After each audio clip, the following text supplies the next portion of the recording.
àwọn ò rí lé gbé, wọ́n ń sunkún pé àwọn ò rí bí sùn. Kí dẹ̀ ló fà á? Wọ́n ní ètò. Mọ́mì, kí ni mo sọ pé nìyẹn? Wọ́n ní ètò fáwọn ọmọ, wọ́n ní gbogbo ẹ̀. Gbogbo ẹ̀ la máa ṣe nílẹ̀ Yorùbá tuntun tá a fẹ́ gbà yìí o. Ìyà ò ní jẹ yín mọ́, ọmọ yín ò ní sunkún mọ́ kó tó ríṣẹ́, ẹ ní sunkún ebi mọ́. Tá a bá ti gba ilẹ̀ Yorùbá tuntun, ó kù sọ́wọ́ gbogbo yín. Àbàdá ìtẹ̀ tí ó ti wọ bẹ́ẹ̀ sí tiẹ̀. Mo dẹ̀ fi waste time. Òun lèmi wọ̀ yìí, tèmi ni mo gbé sọ́rùn yìí. Ẹ ó nìyẹn Odùduwà nation. So ẹ níjọ́ pẹ́, kò ní pẹ́, kò ní jìnà. Ẹ jẹ́ ká dúró. Ìyà tó ń jẹ Yorùbá yìí pọ̀. Fúlàní sọ pé àwọn ló nílẹ̀, wọ́n làwọn fẹ́ wá gbalẹ̀ Yorùbá. Ẹ má wòran. Wọ́n làwọn ló nílẹ̀, wọ́n làwọn fẹ́ wá gbalẹ̀ Yorùbá. Brọ́dà mi mo lọ látẹ̀kọ́ ẹ ṣiṣẹ́ lọ. tó ẹja yọ̀ǹda yín o, ẹja yọ̀ǹda yín, ẹ ṣé gan àdúpẹ́, àtúnpadà bọ̀ o. Gbogbo ẹ̀yin tí ẹ wò wá káàkiri àgbẹ̀, gbogbo yín la kí o, gbogbo yín la kí. Àdúpẹ́ Alex, Ìfẹ́ Olúwa, Adébáyọ̀, Caroline, akí gbogbo yín tẹ́ ẹ wò wá láti orílẹ̀-èdè France, láti orílẹ̀-èdè Italy. Brọ́dà mi ẹ máa bọ̀, ẹ wá gba sticker. Ó yẹ ká fún yín torí ẹ̀yin náà wà níbí látẹ̀kan pẹ̀lú wa. Ẹ gba sticker, ẹ lẹ́mọ́ machine yín bẹ́ẹ̀ yẹn, ẹ jọ̀ọ́ ẹ máa bá mi lẹ́mọ́, ẹ máa bá mi lẹ́mọ́. Mọ́mí ẹ̀yin náà ẹ gbà ẹ lẹ́mọ́ machine yín. Ẹ lẹ́mọ́ machine yín. Ẹ lẹ́mọ́ machine yín, kò sí kankan tí ẹnìkan fẹ́ fi yín ṣe. Ẹ lẹ́ kò sí tẹ́nikẹ́ni fẹ́. Ṣé báyìí tí mo wọṣọ mi sọ́rùn? Ibi tó bá lè là ń bọ́ ọmọkùnrin, mi ò lè wá kú, ò lè joyè ilé bàbá ẹ̀ o. Mi ò lè wá kú, kò lè joyè ilé bàbá ẹ̀. Tá bá sọ pé ẹ̀rù ń bà wá, à ń sá, wọ́n á gba gbogbo ilẹ̀ Yorùbá mọ́ wa lọ́wọ́ tán, kò dẹ̀ sí ní tó máa ṣẹlẹ̀. Ẹ jọ̀ọ́, àfọlọ́run bẹ̀ yín, ẹ túnbọ̀ máa bá wa sọ fáwọn èèyàn pé Yorùbá mà ti fẹ́ dá dúró o. Mo sọ fún yín lẹ́ẹ̀kan, mo ní nínú àwọn tó ń ṣiṣẹ́ pé kí Yorùbá dá dúró, mo kéré o. Mi ò tó bàtà ẹsẹ̀ ẹlòmíì. Àwọn Professor Banji Akintoye, àwọn ìfìmọ̀ṣọ̀kan Yorùbá ní France, àwọn Yorùbá World Congress ní orílẹ̀-èdè Ireland ní Dublin, àwọn ti America, àwọn ti UK lóríṣiríṣi, wọ́n pọ̀ tá a lè dárúkọ, tó dẹ̀ pé wọ́n ń jà takuntakun pé Yorùbá gbọ́dọ̀ bọ́ lóko ẹrú. Mo bẹ̀ yín ni o, ẹ má jẹ́ kó lóṣèlú kankan tàn yín mọ́ o. 2023 kò ní sí election o. Kí ni mo sọ? Kò ní sí election. Yorùbá à ń lọ ní tiwa. Gbogbo election tó ti ń dì látijọ́ èrè wo la rí ń bẹ̀? Kí lè rè tá a mú jáde ń bẹ̀? Àpárá wọn náà ń kó sí o. Tó àní rí jù báyìí lọ gbogbo ẹ̀yin tí ẹ̀ ń wò wá káàkiri àgbáyé o. Ọmọlúkà lórúkọ tèmi jẹ́. Títí tá a tún fi máa pàdé lágbára Ọlọ́run. Ẹ pàdé mi láago 4. Aago 4 tàbí kí sọ pé aago 5 torí kí n tó padà dé ibi tí màá ti ṣe live program mi. Ó lè tó bí 1.5 hours kí n tó padà débẹ̀. So your spirit, you got lost, being put on a limit. Have you got a minute? Deception is bad and it's dangerous. The situation is getting serious. The robbing of future, the killing us. What about us? What about trust? We taught the Greek and the Roman, yeah. African is more than 1 million, yeah. Relief from the train, don't mess with my head. I'm free from the plague, multiple mission. We used to have a place in life, in history. We so blessed, never leave in mystery. At the point, disconnect from nature. African youth, spiritual great job. Look back and see what God gave us. Any struggle still God no go shame us. Our tradition was a threat to the invaders. Our connection with the past ancestors, cause it can never. Before we be kings and queens. Fisherman with a bag for fish. Africans, you don't know your spirit. You got lost, you been put on a limit. Have you got a minute? Deception is bad and it's dangerous. The situation is getting serious. The robbing of future, the killing us. What about us? What about trust? We taught the Greek and the Roman, yeah. African is more than 1 million, yeah. Relief from the train, don't mess with my head. I'm free from the plague, multiple mission. We used to have a place in life, in history. We so blessed, never leave in mystery. At the point, disconnect from nature. African youth, spiritual great job. Look back and see what God gave us. Any struggle still God no go shame us. Our tradition was a threat to the invaders. Our connection with the past ancestors, cause it can never. Before we be kings and queens. Ìran ọmọ Yorùbá ọlọ́pọlọ pípé, ọ̀mọ̀wé ń bẹ, àgbẹ̀ ń bẹ, iṣẹ́ ọnà ń bẹ, kákónimọ́ra. Ìwà ọmọ Yorùbá ni. Kápọ́nilé, káyẹ́ni sí. Ìṣe ọmọ Yorùbá ni. Ká sọ̀rọ̀ tútù tó yọbi lápò. Ọmọ Yorùbá ló ní. Òwe ìbáwí. Ọmọ Yorùbá ló pa. Òwe ìkìlọ̀. òwe ìwúrí. ọmọ Yorùbá ló ń pa. Lọ́rọ̀ bá sọnù. Òwe la fi wá. Àkànlò èdè ń kọ́. ọmọ Yorùbá ló ń lò. Ibi gíga. Ibi gíga gíga lọ́pọ̀ Yorùbá yóò máa lọ. Ibi gíga gíga lẹ́tí máa rọ́mọ Yorùbá. Ibi gíga gíga lẹ́tí máa rọ́mọ Odùduwà. Ẹ ò ní rí wa nílé ẹ̀jẹ̀, ẹ ò ní rí wa lẹ́yìn lẹ́yìn. Ibi gíga lọ́pọ̀ Yorùbá yóò máa lọ. Adéwálé lòlù fún wa ibi gíga là ń kọjọ́, là ń kọjọ́, là ń kọjọ́. Ibi gíga là ń gbóṣù. Bẹ́ẹ̀ ni o, iwájú iwájú lójúgun ń gbé. Òkè níjọ́.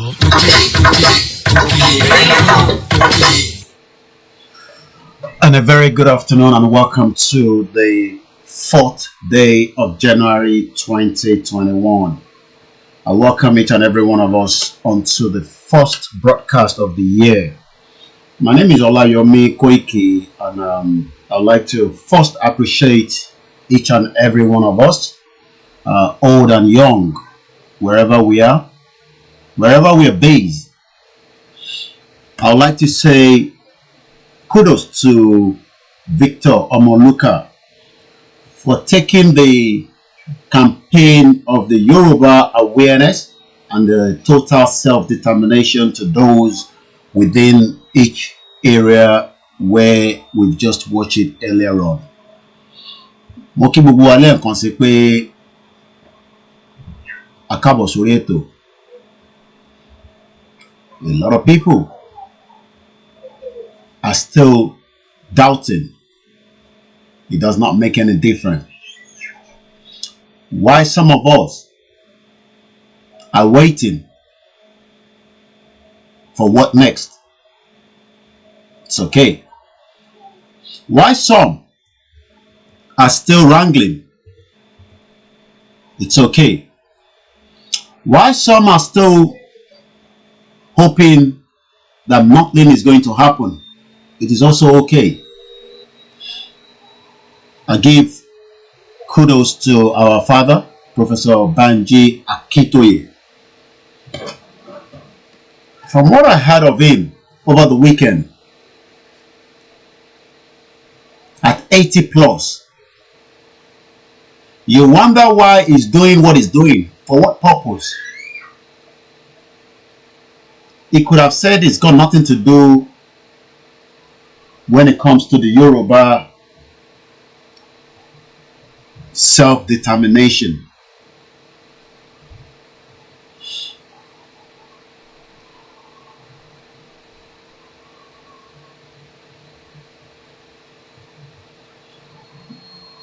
He could have refused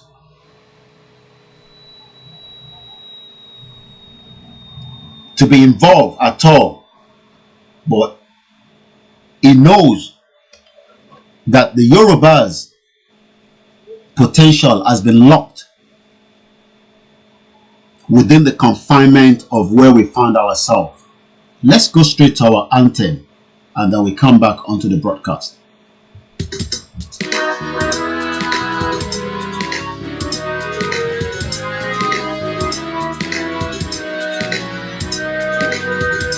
Iṣẹ́ wa ilẹ̀ wa, orílẹ̀-èdè wa, kàgbéga, kàgbéga, kàgbéga fáyẹ̀mí.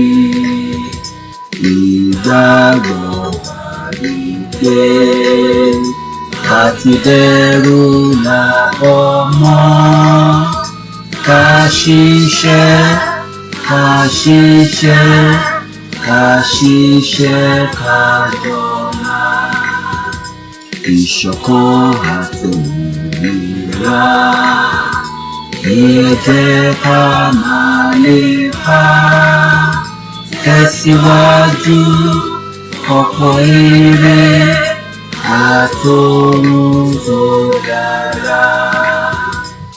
Ọmọ òdìdé, bọ́ sípò ẹ̀tọ́ rẹ. ìwọ ni ìmọ́lẹ̀ ògo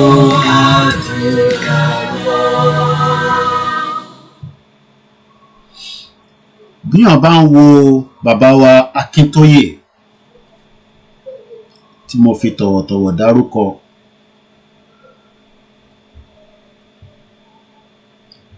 you will expect him to be relaxing at his old age.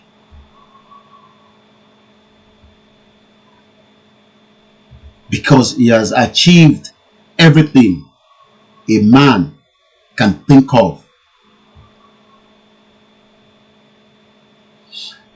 He has done everything that a man would want to do in life. But one thing is still giving him concern. Nǹkan kan ó ṣì ń fún wọn ní ìbànújẹ́. Kí ni nǹkan náà? The position of the Yorubas, whether the diaspora, the Yorubas at home, that is giving him a lot of concern at his old age. And we must continue to pray for good health.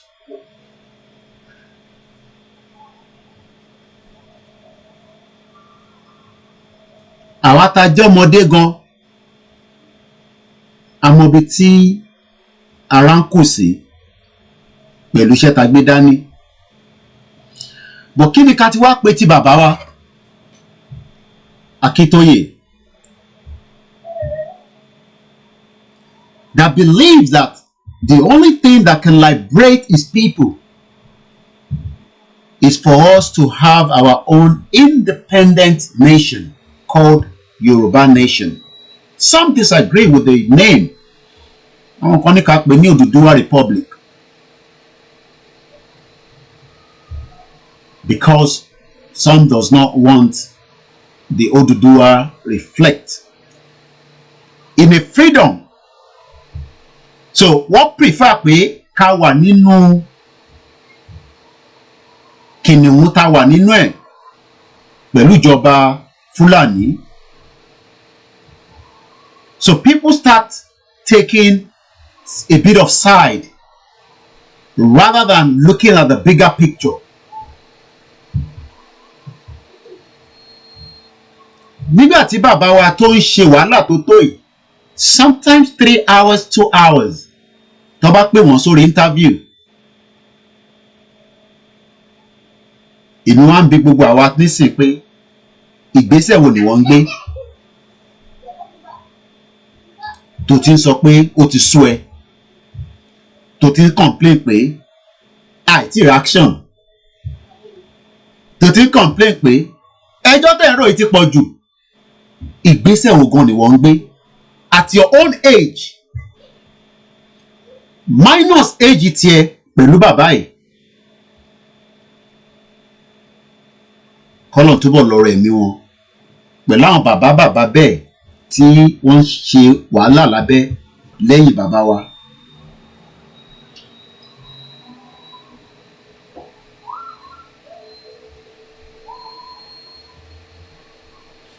Let us think about that.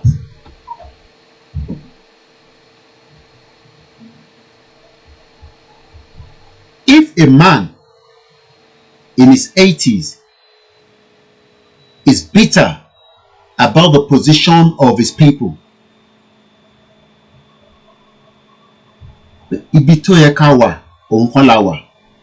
Ẹ wo ibi tó ọmọ Lucas show lẹ́ǹkan yẹn, ẹ wo environment yẹn, ẹ wo àwọn tó ń bá sọ̀rọ̀. Ṣé ibi tí ó yẹ ká wà nìyẹn gẹ́gẹ́ bí tó pè wá ní àwa ní ìmọ́lẹ̀ adúláwọ̀?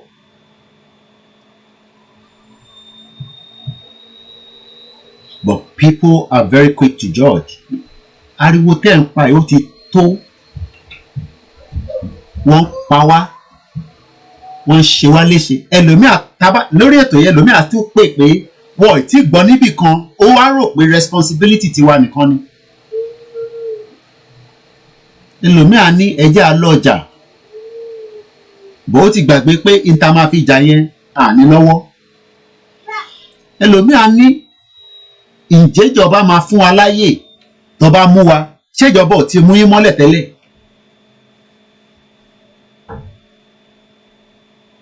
So everybody has different views on how and the way forward. But nobody wants to take responsibility. Responsibility yẹn òun ni gbogbo wa ń sá fún. Ẹlòmíì ń bẹ̀rù pé kó má bàa capture ojú òun. Ó kúkú á lọ open account míì tó fi ń communicate lórí Facebook pẹ̀lú wa. Ẹlòmíì á máa pe show á ní kó má dárúkọ òun bígbà tó yẹ pé tó bá dárúkọ ìjọba Nàìjíríà á wá mú níbi tó wà. Kí ni bàbá yìí wá ṣe? What do you expect a man like him to do when we are all scared? Oh, ṣé torí pàwọn sọ pé a fẹ́ jà ìyẹn lẹ ṣe ń bẹ̀rù tó bá pè sórí show ẹ má dárúkọ mi o, má jẹ́ kó mọ̀ pé èmi náà ń gbọ́ program nítorí pé tí bá máa lọ́lé kó má bàa mú mi mọ́lẹ̀. What about this man?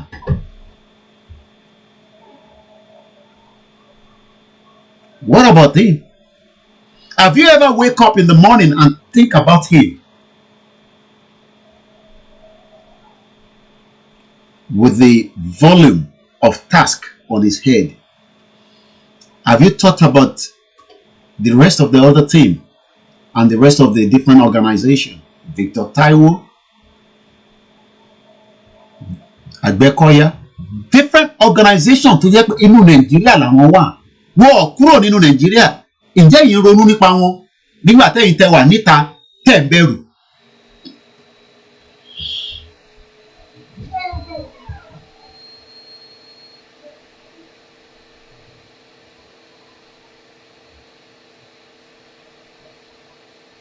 It's a new year. Abibeko, Akala Jodun. Happy New Year. Happy New Year. It is happy? You think it is happy? I'm asking everybody, you think it is happy when our potentials have been locked down? Do we believe that it is Happy New Year?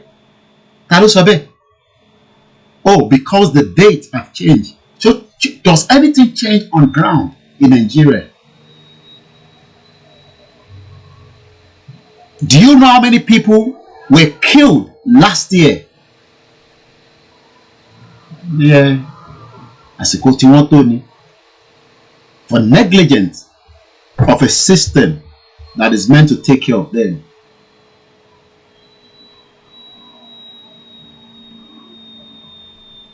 Ẹlòmíì ní skills tó kàn lè máa fi ṣe input sínú bá ṣe fẹ́ kúrò nínú Nàìjíríà, àmọ́ ó wò pé kò kàn hùn tóun bá ti gbọ́ Koikimedia tó ti gbọ́ Dára tó ti gbọ́ Màmá Erelu tó ti wọ heritage ìyẹn náà ti tó, but ó ti gbàgbé pé input yẹn ó máa make effort. Input kan lọ́mọ ẹ̀ make. Fish a man with a bag for fish. Africans, you don't know your spirit. You got lost, you been put on the limit. I think a minute. Deception is bad and it's dangerous. The situation is getting serious. The rope in the future, the killing. What about us? What about Trump? We talk the Greek and the Roman. Are you doing the same thing? Africa is more than a million years. Relief from the trade, don't mess with my head. I'm free from the blame.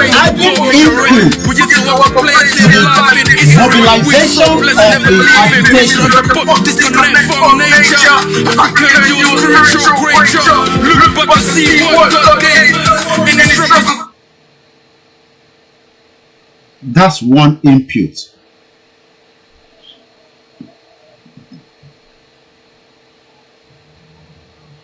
But some of us are still waiting for us to tell you what to do.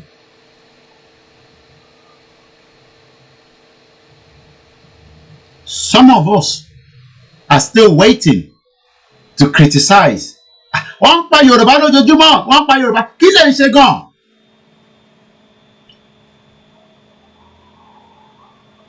But are we all ready to go deep and take those risks?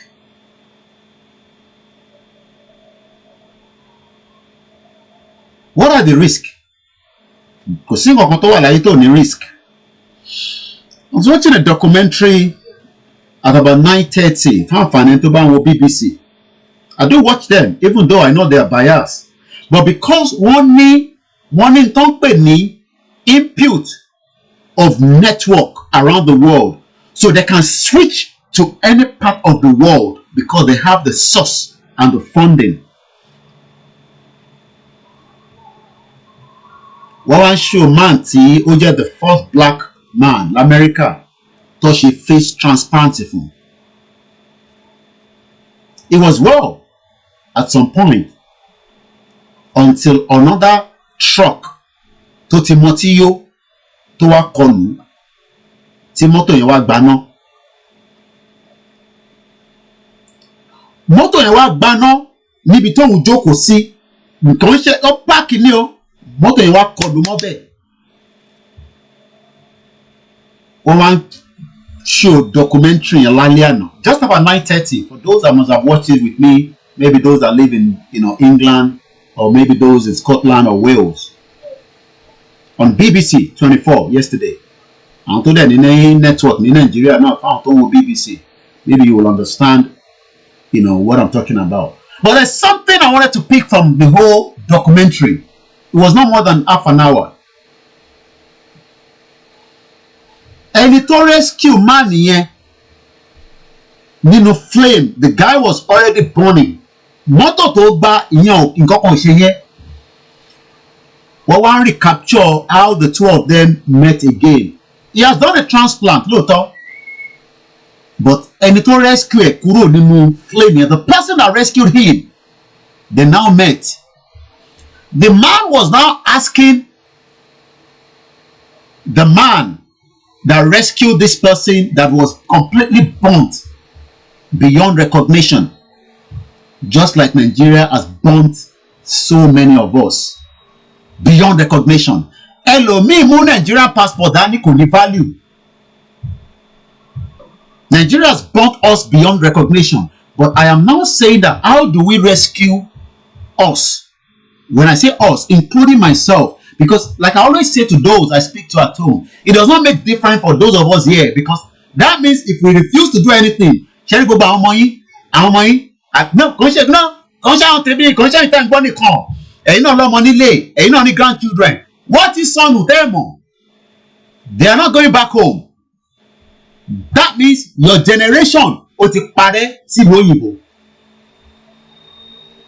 Generation má wo tèmi, generation tọ̀dọ̀ tiẹ̀ náà, àtẹ̀ntẹ́ ó ti bí o, àtẹ̀ntẹ́ ó expect o, àtẹ̀ntẹ́ ó ní grandparent o. I'm sure some of you, especially those outside the country, you see your grandchildren, you're so excited.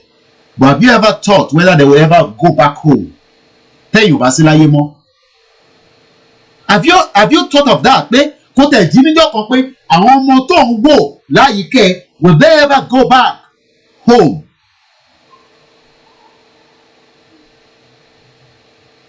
Because there's no home. Ìwọ gan lọ́lé.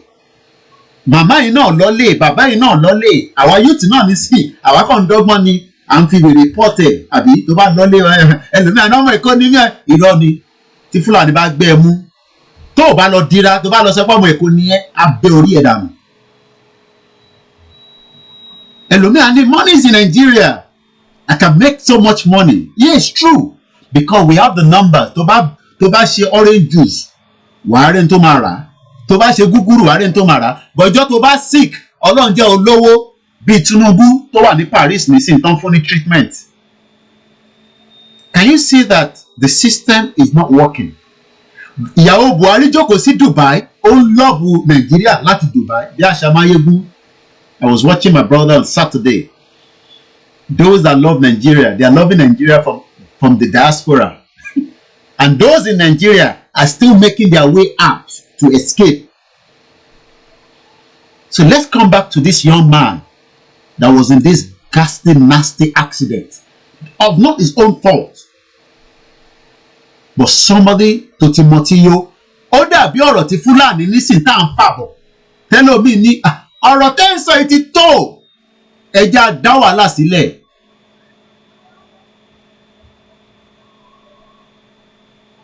Mo wá ń wo gadget. I wish I can get the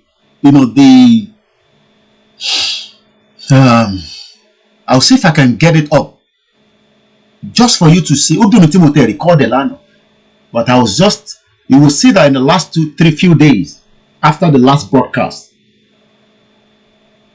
I was just reflecting. I was following development online. Don't worry about the Facebook post I did this morning that we've been restricted from online. It does not stop the agitation. I call on the Facebook so they can do anything they want. It's up to them. Facebook can do anything they want. It's just a press of a button. How come I restricted? Laptop don't want remote controlling. Okay, that name 30 days. So don't worry about that. Let us remain focused in Nigeria, where our problem is. Our problem is not Facebook. Tabak by ilẹ̀ wa tán, àná àwọn ọmọ tó lè develop right platform for every one of us and the rest of the globe. Èèyàn kan ló dá Facebook sílẹ̀ àbí? Àwọn náà lè dárò ẹ̀ lẹ̀. So let us remain focused. But one thing I want to tell you from that same documentary, when the man met the guy that rescued him, they were now narrating back how the whole incident happened.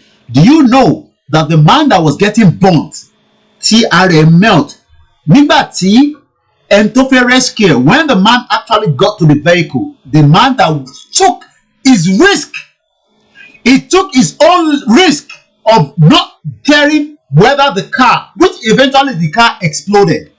Those that watched BBC yesterday, I'm talking about the BBC News 24, must have seen that documentary at about 9:30 to 10 o'clock. They were now, the guy that rescued him was now narrating part of what he did, just like what we are doing now. Koiki, onígboyà gan, ọmọ, mo respect ẹ gan, ìtò ṣe, èmi ò lè ṣe. But ìwọ nígboyà, bó ṣe máa rí nìyẹn, one of us has to be, regardless of the risk. Ẹ rò pé kò sí risk nìkan tí mo gbé dání ni. No, you think there's no risk? I'm asking you. You think that what I am doing every day and the rest of the team from Tenny Blog, Oluwakemi, Heritage Television, Bedu, David Hamilton, Mama Werelu, Abike Crystal Television, Marcos, Baba Ekiti, Ahmed Olalekan, who else again? Remind me. Dara Talk Show. You think there's no risk in what we are doing? You think there's no risk? Àwọn ọmọ Yorùbá, everywhere kò sí risk ní kọ́tà gbé dání. Just because we want to tell our people that the only way out is to come out peacefully from Nigeria.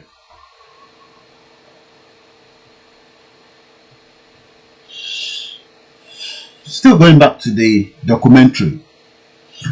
The guy was now narrating that when he wanted to rescue this man that is already, his flesh was already moving out because of the flame. O1B ẹni tó fẹ́ rescue ẹ̀ pé, what about the other driver? Ṣé ó wà okay? Did you see life? Oṣatola, warrior nìyẹn. Oṣatola Ọmọlúkà, thank you very much. AY, Citizen AY. Èmi àti Citizen AY wà lórí Mayegun níjọ́ Saturday.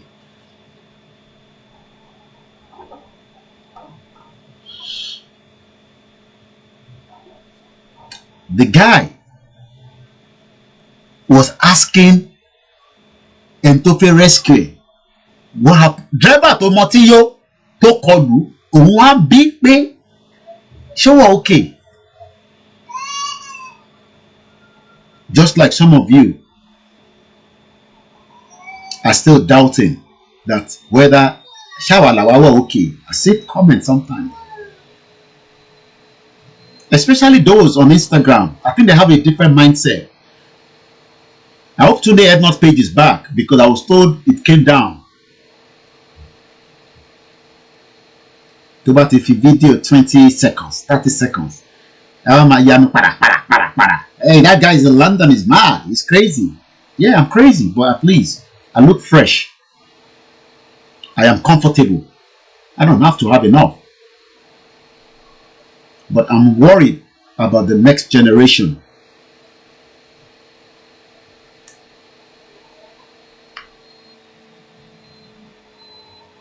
I am worried about the next generation. Baba Rokbo, you listen to that man? Top notch. Every one of us have different skills from different angles.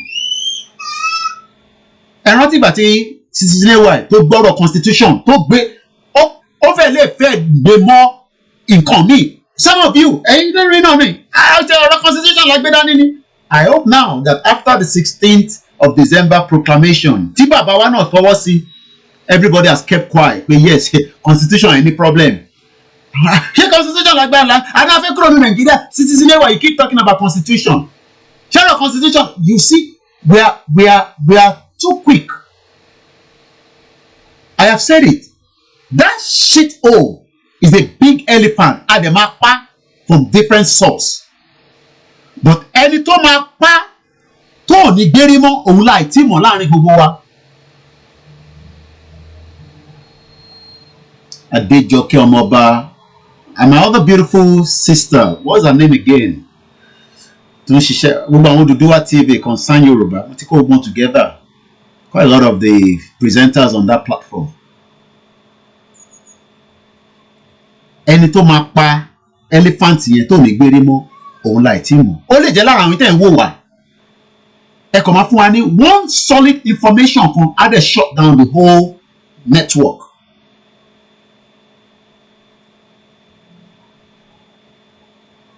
Mo ti dárúkọ Tẹ́ni Ọmọlógo. I was still chatting. I chat with them behind the scene. Yesterday was a very three different. I think Tẹ́ni Ọmọlógo was live. Dara was live. 3 devices. Maybe she man tán nìyẹn. Tí bá ti wá ọmọ tí bá tó bá pé mẹ́ta ló wà live. I make sure I have 3 devices. Màá ra reduce volume láti máa pick gbogbo tó bá ń sọ. I think I saw Baba Ekiti live earlier on as well. But what I'm trying to say now is, let us now work more than that man behind us. If this man can walk up to this stage, we don't have any excuse. I know some of you are saying, you were all worried, and I appreciate. I was just reflecting to test my own strength. I'm a consider ni. That's what I was doing in the last couple of days. I was following the program, but I was also reinforcing myself. Láti sọ pé ìtagbédá ni a máa parí ẹ̀, mission tó lè fail ni. It is a mission that we cannot fail.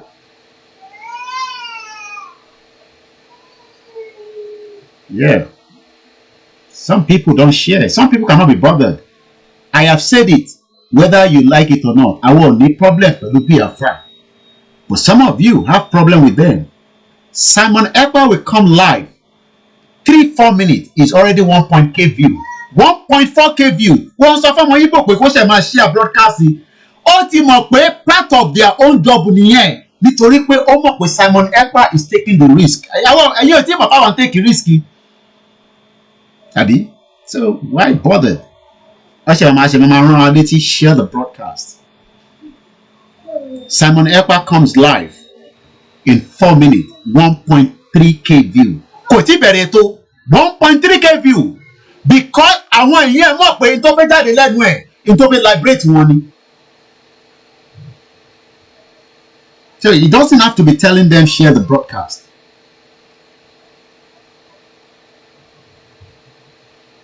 because he's the source that can also liberate his people with information. Information is not called Ariba for decades that kept us where we are now. Look at how they hide information from us. Now, at the press of a button, we all know Tinubu is in Paris. So, only owó tó tó yẹn kò kọ́ hospitals in Nigeria tó lè gba treatment. Excuse me. So, Tinubu ní owó. So, ìmọ̀lówó náà wá wà. Where's all the money?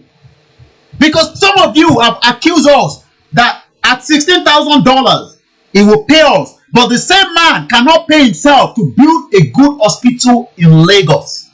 Private hospital that òun àti family ẹnìkan lọ́jọ́ máa lò. Wàá dẹ̀ gbé òyìnbó, wàá fún wọn ní security, wàá gbé gbogbo ẹ̀ síbẹ̀. In one location. Oh, it's possible you don't know. They'll just call it a kódà helicopter kò ní sí road tó máa débẹ̀. Helicopter lè máa fi land. Ó wá kúkú ọgbọ́n ti fẹ́ débẹ̀. Tinubu is now receiving treatment in Paris. Almost 7 hours journey from Lagos or from Nigeria. And you now say this is a man that we should prepare for 2023. You are all mad.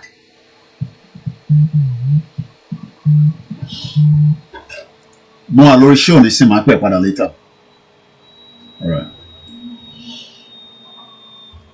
I won't give too much detail. And tó pè yẹn náà ní sí, ó ń prepare nǹkankan ni. Ó fẹ́ fi source tó ń ní, ó fẹ́ fi máa prepare awareness fún wa.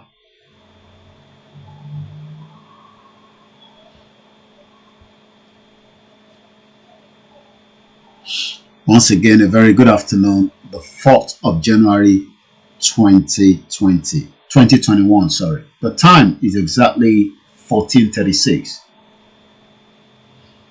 So with the money that Tinubu have, he still have to go for treatment in Paris. Just like the son came here in July when the wife came to give birth. I am now asking those in Nigeria clamoring for 2023 on behalf of him that are they okay? Èló ló fẹ́ ná Tinubu to build a fantastic, robust hospital for his family and himself. Kó tẹ̀ wá kó àwọn òyìnbó wá síbẹ̀ nìkan. He has the money, is it?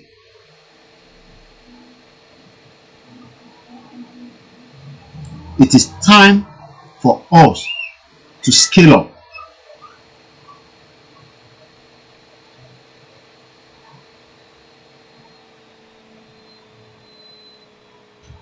We are here. We're not going anywhere. I know some of you have not seen me for a couple of days. Does not mean I'm gone. Only you need to watch the timeline, whether I am on or not. I've been up at exactly 4 o'clock this morning. Ẹni tó bá sọ pé òun send message sí mi tí mo reply as at ẹni tí mo parí gbogbo messages, which is about almost 9,000 messages. That means that person must be lying. Kódà message 2-3 weeks ago, mo ti respond sí. I was reading all the messages for over 3 hours until almost 6:45, and I went back again to bed. I'm just playing my own role. Yes, you might not see me live online, but the messages I was reading through,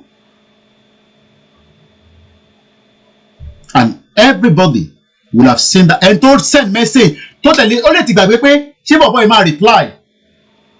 You know, I tell you that all the time. I'll get to you. Ó kàn lè pẹ́ díẹ̀ ni. I did clear the backlog. Ìmáà ní backlog tó bá ti pọ̀ ni máa struggle láti catch up. But I clear gbogbo backlog here, and I was able to do so this morning. Over 9,000 messages. Some of them are group messages I cannot scroll through, but the individual messages, àti tẹ́ni ẹ bá fẹ́ parọ́, òun send message sí Koikimedia kò reply òun. Because I know the value of you taking your own time to send a message. But this job is not one man job. It's a collective effort. This is not about prayer alone now. Iṣẹ́ prayer ọ̀tọ̀. Iṣẹ́ pé ká scale up ọ̀tọ̀.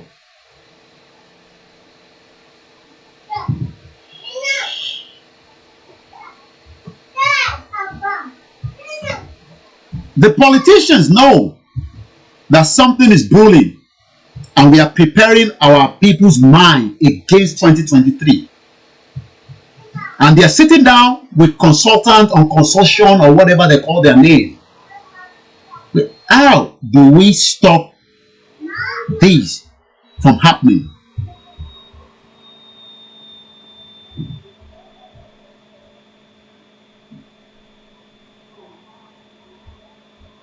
How do we stop it?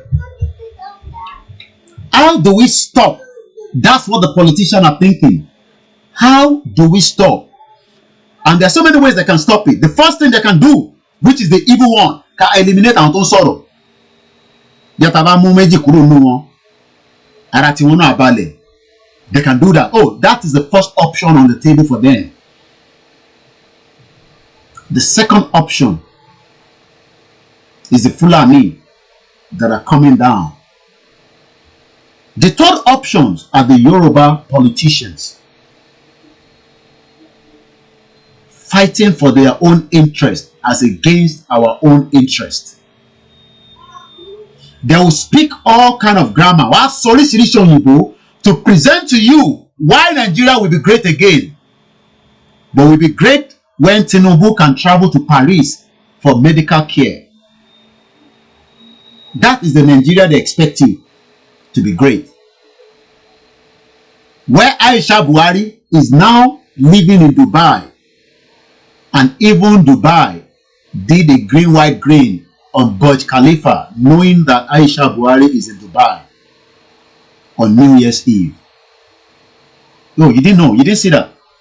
Verge Khalifa was light up, green, white, green, indicating that they have somebody important now living in their means. And this is a country you want us to continue to believe in. Our energy this year should be different from Itatin Babo.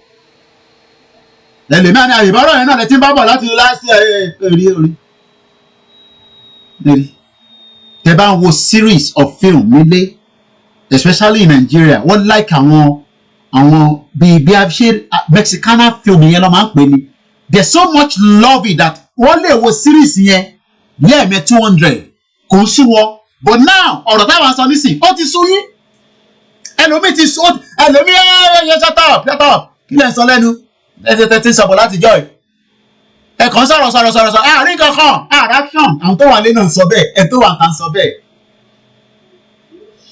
But they forgot that for every message that comes out of our mouth is a threat to the Yoruba politicians and the government of the day and the caliphate that is still controlling us, plus the international community that is backing them.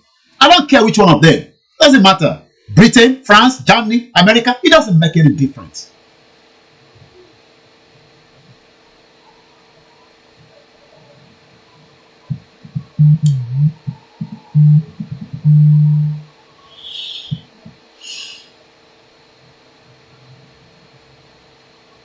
Hello? Same to you.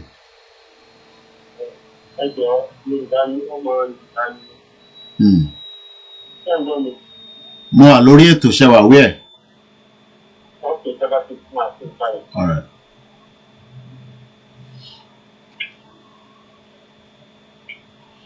Some are already fed up. Ọ̀rọ̀ tá ti sọ ètí tó náà Koiki ẹ̀dá bẹ̀rẹ̀ action. But action with what?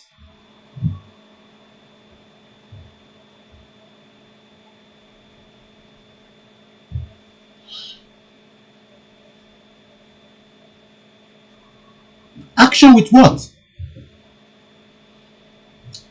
The energy we should be using now should scale up compared to that previous energy. Let's roll the first video. And this is my father, our father, a man in his 80s, using all his energy to wish the Yoruba the best thing that we can think of, to liberate our people, to give them what they've never. Ẹlòmíì ò tẹ́ mọ̀ pé iná wà níbì kan 24 hours all over the world láwọn abúlé míì. Kódà tá bá tẹ̀ wá fẹ́ maintain àwọn abúlé wa, ó jẹ́ ká scale it up. Oh yes, àwọn ilé kan máa wà tá máa retain ní bó ṣe wà ní mud yẹn, bóyá ó ní historical meaning lára, àwa kọ́ tí ìgbàlódé mọ́ lára, àwa make sure pé a preserve it. We are still talking about where our people are dying of illness. Àwọn tó lówó kan wọ́n sá lọ láti lọ gba treatment níta. Nígbà tẹ́ni tó lówó tó ń sá jáde kúrò ní Nàìjíríà lọ gba treatment, kí wá ní kí mẹ̀kúnnù ṣe torí Ọlọ́run?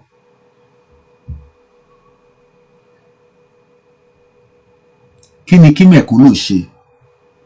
Nígbà tẹ́ni tó lé fọ̀n tó lé kanná tó lọ gba treatment níta, kí ni kí mẹ̀kúnnù wá ṣe? Or you are happy with everyday news of so many atrocities that you cannot even. Sometimes you wonder whether we are mad for not trying to take the risk now and stop the whole thing.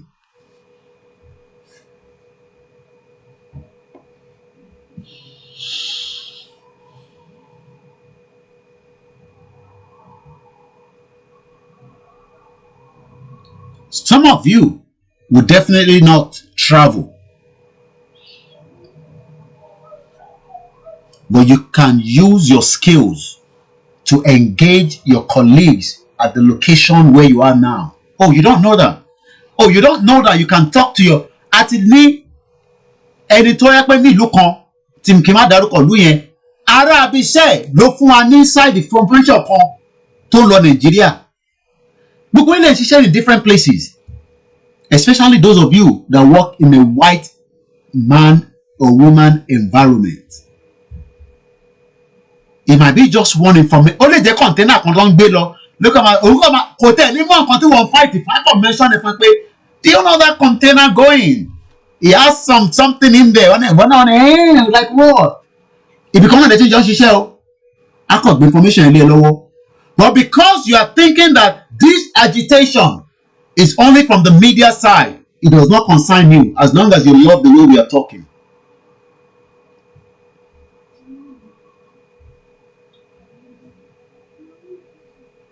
The Yoruba politicians are sitting down now, strategizing how they will now come out with their own message. Message tiwa COVID ò jẹ́ kó gbádùn. Message tiwa tún dé lẹ́yìn. So it become a pressure. But if you want to convince àwọn èèyàn wa pé ká lọ dìbò 2023, òun la fẹ́ dúró dè nísìn. With so many prophecies. Now don't worry about the prophecies. Don't worry, lóòótọ́. But we know that something is wobbling. The country will never be the same again. Let us put that. The Nigeria will never be the same again. From the time we all started shouting that we want to break away from Nigeria, that they cannot write that down. They cannot throw that in the trash because they know that intofimu Yoruba sọ pé òun fẹ́ lọ. Forget about all this nonsense people tell you ẹnu wọ̀ọ̀kọ̀. That's rubbish. Ẹnu wọ̀ọ̀kọ̀. Ẹnu wọ̀ọ̀kọ̀ kọ́. Ẹnu wọ̀ọ̀kọ̀ ni. All those are flimsy excuses.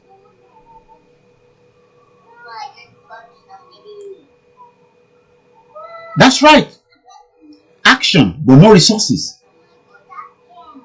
People talk about action. Bígbà tẹ́ pé màá lọ sí America nísìn, àbí kí n lọ sáwọn olùtọ́ máa ta fún wa ní black market pé people are saying action. Ẹ kó kíní ilé wa lọ́wọ́. Àbí bẹ́ẹ̀ kọ́. ẹlòmíì á pè ìwé la bá ṣe dé nísìn ẹlòmíì á ní kí la ṣe nísìn.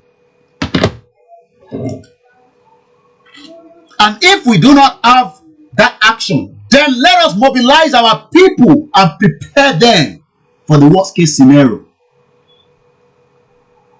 If we don't have all the necessary tools available to our need, let us do what we can do to make sure that we tell them that the real threat to us as Yoruba people is the Yoruba politicians working with the Fulani agendas. Forget about the governors and the senator and the house that you are seeing. Fact ni mo sọ fún yín.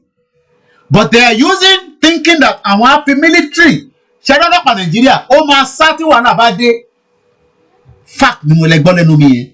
But àwọn wò pé military might Nigeria á suppress wa.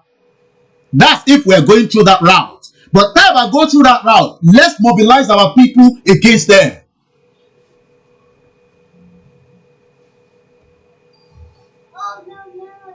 Let's mobilize our people against them because they have used our people and they've condemned them. Now let us rise our people against them.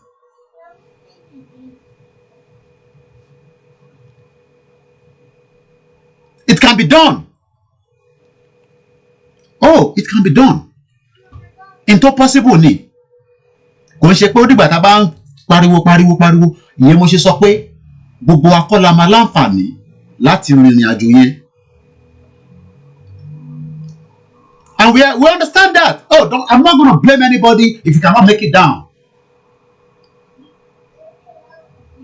Ẹlòmíì nínú àwọn tó jẹ́ diaspora tó condemn àwọn tó wà nílé. Ó lọ fọ́lídé nísìnyí o. Kò tẹ̀ ṣe awareness kankan. Bó ṣe máa make owó, bó ṣe máa ṣe nǹkan míì ló ń bá káàkiri o. Tó bá wá padà dé lóyìnbó ní sẹ́, Koiki, ìbọ̀lá bọ́rọ̀ dé. You can see.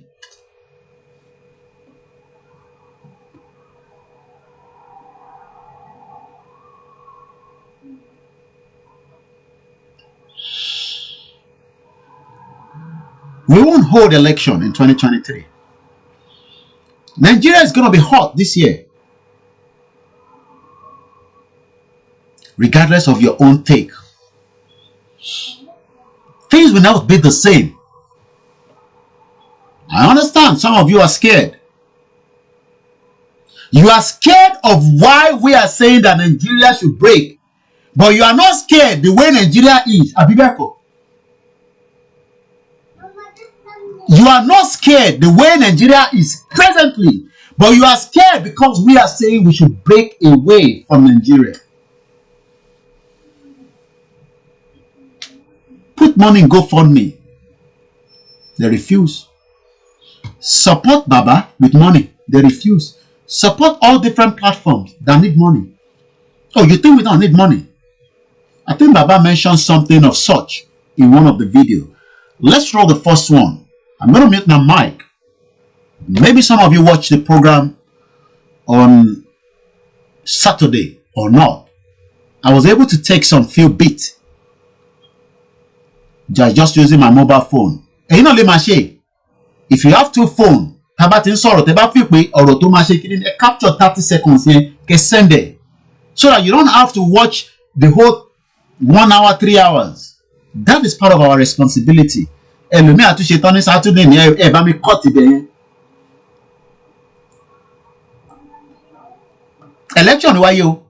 the 2023, regardless of whether we fight or not. Ṣẹlẹ̀ election tó di wáyé yẹn, ó máa dá wàhálà tẹ́yìn wọ́n ń sá fún yẹn àti tẹ́yìn náà ń sá fún yẹn, ó máa dá sílẹ̀. Because everybody agreed that election is not going to work. It has not solved our problem. And it's not going to solve it now. Regardless of your take. I mean, I still talk to people that believe in one Nigeria. I won't mention his name. He's a diaspora. And he's a member of the APC, which I'm aware of. We spoke. He says he wants a better, he wants to do a program called Better Nigeria. Nigeria is not going to work. He's been watching me. He follows most of my program. I said Nigeria is not going to work. So I don't know what better Nigeria you're talking about, because what is Nigeria? Now at the Mogugo Foundation here. So anybody still telling us Nigeria, let's ask them the foundation. Foundation Egongo. Open 107 years of the amalgamation long the 1st of January. In your country, you say better Nigeria. Come on, Dafu Nigeria. Better Nigeria. Better Nigeria. Look, don't fight them. The APC, the PDP guys, those youths that believe that the video be whiskey like they are not looking at the future. The future where Toba Lossi Germany was on Kwede, Kotole ma communicate pẹ̀lẹ́. Toba Lossi France, UK nìkan ní English country. Toba Lossi àwọn Scandinavia country yẹn. Tó bá gbọ́ èdè wọn, wàá pò ìwọ́gùn wàá sá padà lọ síbi tó ti ń bọ̀. Intan sọ nìyẹn, àní ká máa sọ èdè ká padà sí ilẹ̀ wa gangan. So when those youth are looking at Nigeria from Twitter, èyí tẹ̀ máa ń pa mí nígbà míì tí bá rí wọn. Nigeria tó dá lórí Twitter lọ ti ń ṣe o. Nigeria is good, Nigeria is good. on Twitter. Ní àwọn wèrè. Mad people all over the place. Mad people. So Nigeria is good because Davido has released a song. Ṣọ́mà mi ò ṣọ́. Ó tẹ̀ tó bá kan àwọn tún bára wọn jà. Davido tó bá wọn ó lè fẹ́ yàwó mẹ́fà tó bá wọn ó lè ní girlfriend 200. Ìyẹn lẹ́yìn wá ń bínú lẹ́ ń bára yín jà sí. Stupid people all over the place. Davido ẹlòmíì ń bá rẹ̀ jà lórí Davido. Èèyàn kan nísìnyí òun fi orin tiẹ̀ kò ní òun náà ẹ̀rọ pé kò lè lo energy ẹ̀yẹn fún kan mí ni. Ẹja túbọ̀ lẹ́ẹ̀kan sí ẹja gbọ́ ẹjẹ́ kọ́kọ́ play food track ẹ̀ kàwá ṣe wá play ti bàbá wa. Let's listen to this food track of Orisha by Oba. Go on his YouTube. See only 6,751 views. Tó bá jẹ́ Davido ló kọrin nísìn gbogbo wọn á lọ jókòó síbẹ̀ wọ́n á ti download ẹ̀ wọ́n á ti gbọ́ nígbà tó jẹ́ pé orí Orisha ló kọ kò sí tó kàn wọ́n. But let's listen to it together.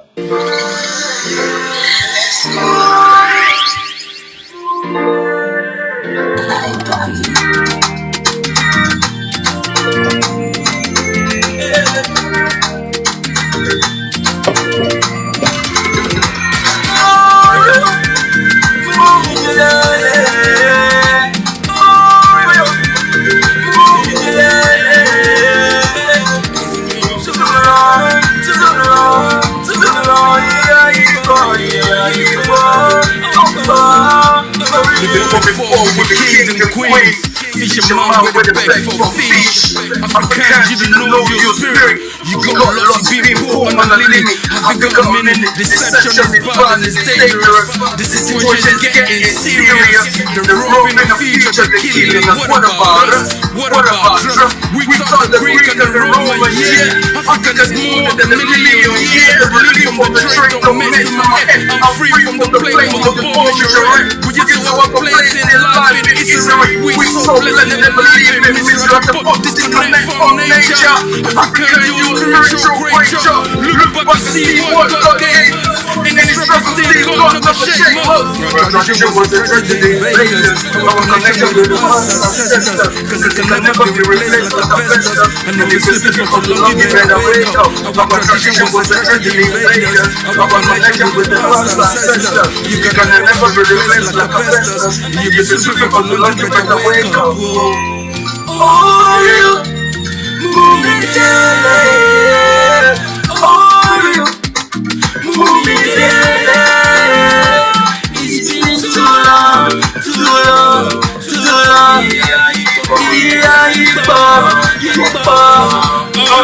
Wake up and look inside. Inside you're already on high. You get money, get time, you get blood. You got energy, make it shine. You got high when they watch your eye. You got jump and make it count. We're about to make this right. Cause we're about to spread the love and light. Get it on my nation, the revelation. We're about to create the conversation. The revelation, the meditation, the resolution. Bring a solution. Our connection was the revelation. Our connection with the ancestors. Cause it can never be replaced with the best. Our connection was the revelation. Our connection with the ancestors. Cause it can never be replaced with the best. Cause it is living for the long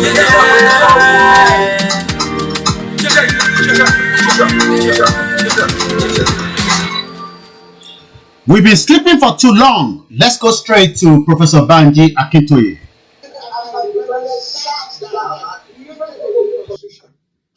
And contributed our sovereignty into Nigeria. Now find that the federal government has taken everything. We have no power anymore. Our rulers have no power anymore. Federal government owns everything. They have made it impossible for us to do our part of the contract that we entered into 1963. And so we have now filed a constitutional dispute with the federal government. To say there is a force majeure, we can no longer continue to be citizens under this arrangement.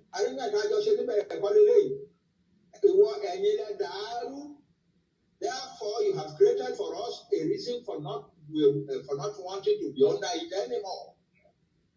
That is the meaning of force majeure. We sat down and created a contract. Then you surreptitiously began to erode the contract, the terms of the contract, until the court is no longer there.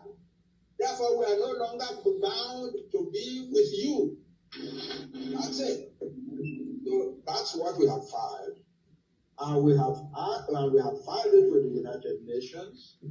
We have filed it with the government of Nigeria. We have filed it with some other interested governments in the world. And everywhere we have gone, people say, wow, this is a sensible one. We are not saying we are seceding right away. No. If we say we are seceding right away, then we are causing trouble. Then we will bring war, and we will have to fight and defend ourselves, and then there are other civil war and so on. No, we haven't done that. So people praise us. People are praising us in the most important places in the world for a very, very sensible approach to the problem that confronts us. And so we have given the federal government 90 days to make arrangements for us, if it is possible, to return to our original relationship. So then we can also return to our original relationship. If they don't, then we don't return to any relationship with them at all. And that is the situation. And so, what is it that we need now, we Yoruba? First, we have succeeded in creating an alliance that has done this force majeure thing, and that has placed the federal government with a 90-day proposition. We must keep that alliance going. We are Yoruba. We are central to it. We must keep it going. That's the first thing. Let it disintegrate. We must not let any of the members, the South, the Southeast, the Southwest, the Middle Belt, all together constituting about 75% of the population of Nigeria. If we can keep them together, we can accomplish anything. Secondly, we Yoruba must now really sit down. Organization by anything, organization Yoruba,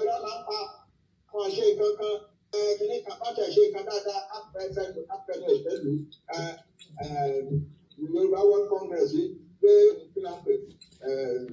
UNPO, how register Yoruba Nation in it, which is a big.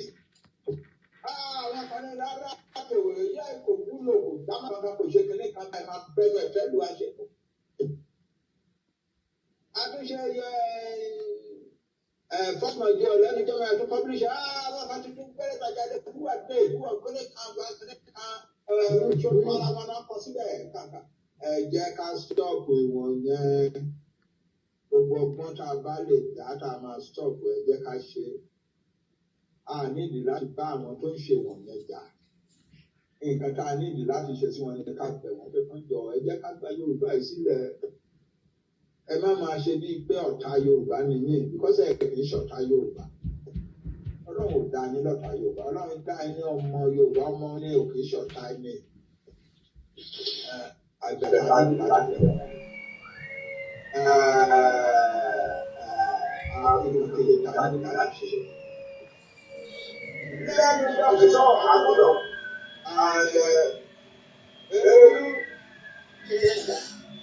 Lẹ́ẹ̀kan sí adúpẹ́ lọ́wọ́ bàbá wa. I can see you there, my brother, Baba Irapo. Very cool. Thank you very much.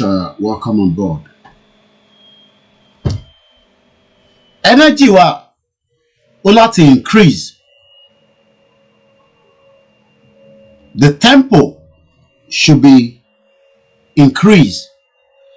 The awareness. There's no excuse. Ten pe show kan, ten wá sí show kan, ẹ̀wọ̀ tí gbọ́n níbì kan. That is your own responsibility as also our own responsibility. Baba 80 plus. Àwa lórí ìjókòó. I think he had 2 shows yesterday or maybe on Saturday. Because I saw another one that I think he was going to do with America. 80 plus. Still vibrating. Asking for something that will benefit me and you.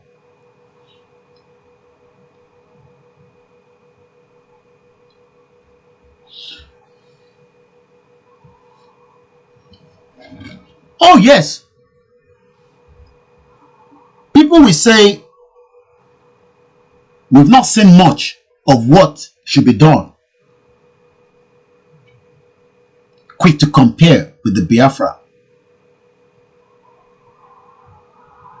Biafra, what ti lọ súnmọ́ àwọn Fúlàní, kí lè Yorùbá yìí ṣe, this, bas, boss.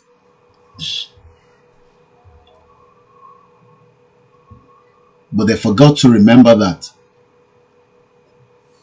Àwa náà dúró. Bá tẹ̀sí kankan ní ìṣẹ̀ṣẹ̀ ọmọ olúkà láàárọ̀ yìí. Bó tẹ̀sí kankan ṣàjáde ládùúgbò ẹ̀. Ó ṣàkúrò nínú ilé ẹ̀. Ó lọ ṣe awareness. Ìjẹ́ wọn náà lè ṣe the same thing. Think of that. Pé tó bá jẹ́ pé ọmọ olúkà bíi 20 ló jáde bẹ́ẹ̀ yẹn láàárọ̀ yìí. Kókò lọ sọ̀rọ̀ méjì mẹ́ta. Engage the people.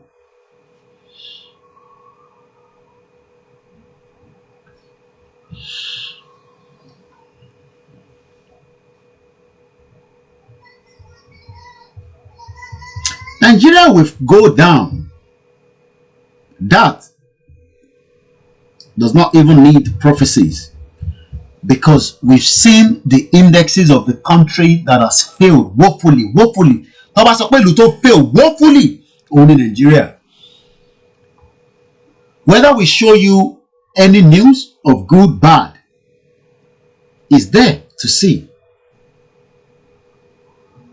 But the government will pretend and tell you everything will be working and all that. But what should we be doing more is, when we stand on our own, tabati daduro, the benefit is just too much.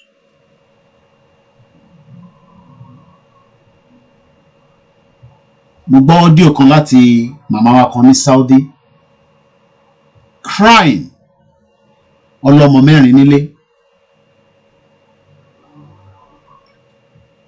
Ó wá lọ sí Saudi, and I know you know what they're doing there. Ọfà gbùrù lọ. But Mùsùlùmí kan wà ní Nàìjíríà nísìn, òun náà dẹ̀ sì fi lọ kí ó lọ fún hajj. Kò rántí pé nínú ìlú yẹn àwọn ọkùnrin náà wà tó ń ṣe ẹrú níbẹ̀. Ẹ mọ̀ pé I can think like, ẹ mọ̀ pé gbogbo ilé ìta ṣe ń sọ nísìn ló ṣe ń ṣí wa lọ́kàn. Pé so èmi tẹ̀gbọ́n yẹn, when one of my mom friend told me last year, and one thing led to other, she now saw the other side of Saudi Arabia, but in law for a very long time. Is she Saudi not the Saudi? Saudi don't show you, don't show Kaaba. Ó má yàtọ̀ sí Saudi táwọn èèyàn ṣe tán fagburu. Jerusalem tẹ́ ń wò táwọn èèyàn náà ń ṣe pilgrimage. Ó má yàtọ̀ sí àmà láwọn tó ń pè lórí ètò yìí, bí ó wà lórí ètò bí ó wà níbi iṣẹ́ nísìn, tán fagburu, tó wà ní Jerusalem.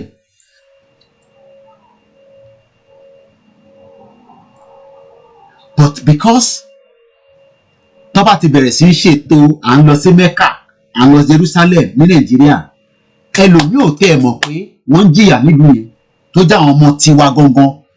Ṣé mọ̀ pé yẹn lásán ó jẹ́ ká máa boycott trip yẹn ni, regardless of whatever is there. regardless of whatever is there. Pé a tẹ̀ gbọ́ pé ọmọ Yorùbá ń jìyà ní Saudi Arabia kò jẹ́ káwa tún máa náà lọ sí Mecca. Fact ni mo sọ yẹn. It might hurt some of you as Muslim. And that goes with Jerusalem as well. Pé ọmọ Yorùbá ń jìyà ní Saudi Arabia àbí ní Jerusalem kò tẹ̀ jẹ́ ká máa ra ticket pé à ń lọ síbẹ̀ lọ ṣe pilgrimage àbá lọ ṣe hajj. What's the point? No, I'm asking. Oh, a fẹ́ lọ bẹ Ọlọ́run.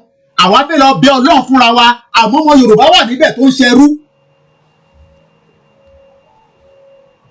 Aba Ekiti, welcome on board. Wọ́n láìta láìsí mọ́bi láìláìsíláwà kò jẹ́ ká máa lọ sí hajj. Pé àtẹ̀gbọ́ pọ̀ ọmọ Yorùbá wà níbẹ̀ tó ń ṣọmọ ọ̀dọ̀. Ó ń ṣọmọ ọ̀dọ̀. Ìyẹn làwọn wá ṣe ń ra tíkẹ́ẹ̀tì à ń lọ sí hajj à ń lọ Jerusalem. Wọ́n tún wá máa sọ pé ẹni tó bá lọ Mẹ́kà kinní kan ṣe kinní kan. Let's take this call. Still trying to connect. Wọ́n ẹni tó bá lọ sí Mẹ́kà tó lọ Jerusalem wọ́n tún máa wá pa àwọn èdè kan. Àṣefà bú ní gbogbo kinní yẹn. I'm not condemning the religion, but I am looking at it from the perspective of a Yoruba people tó ń ṣọmọ ọ̀dọ̀ ní Saudi Arabia. Yorùbá kan tó wá ra ticket á náà ń lọ sin Ọlọ́run ní that same country. Ìyá kẹ̀dẹ̀ ń jẹ ọmọ Yorùbá níbẹ̀. O lè má rí lóòótọ́. You might not see it, but wọ́n wà lẹ́yìn odi ń bẹ. And this is what we've been doing for decades. Àwọn scholars wá ní tẹ́ ẹ̀ bá lọ sí Mecca. Nigerian Islamic scholars brainwashing the people to believe that Saudi Arabia is heaven. But tó bá wá padà sílé láti Muritala Mohammed Airport, hit gan lè pa ẹni tó ṣẹ̀dé láti Mecca.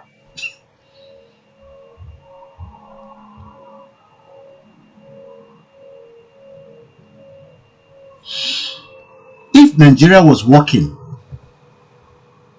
ẹni tó lọ sọmọ ọ̀dọ̀ ní Saudi yẹn bóyá hajj ló bá lọ ló kọ change mind ẹ pé ibi ìbàdàn náà máa Ọlọ́run kúkú gbàdúrà. Wọ́n jẹ ṣégé ìyà níbẹ̀ yẹn. Wọ́n jẹ ṣégé ìyà ní àwọn ìlú tẹ̀ ń wò yẹn. Wọ́n jẹ ìyà. Do you know the damage? Let me just remind you.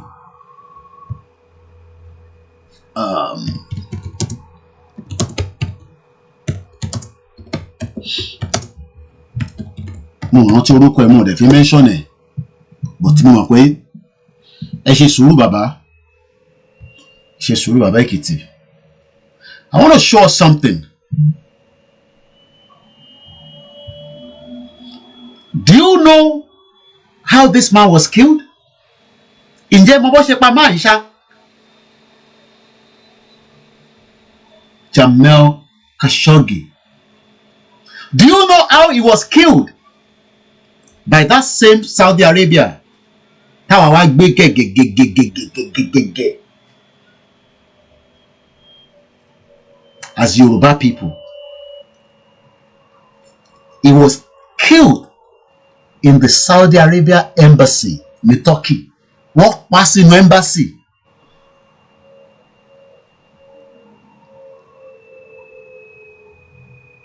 Wọ́n pa sínú embassy. Thank you very much. Bàbá Rọ̀pọ̀ ire. Bàbá Èkìtì ṣe sùúrù. Nípa fẹ́ pè wọlé ṣe sùúrù. He was killed.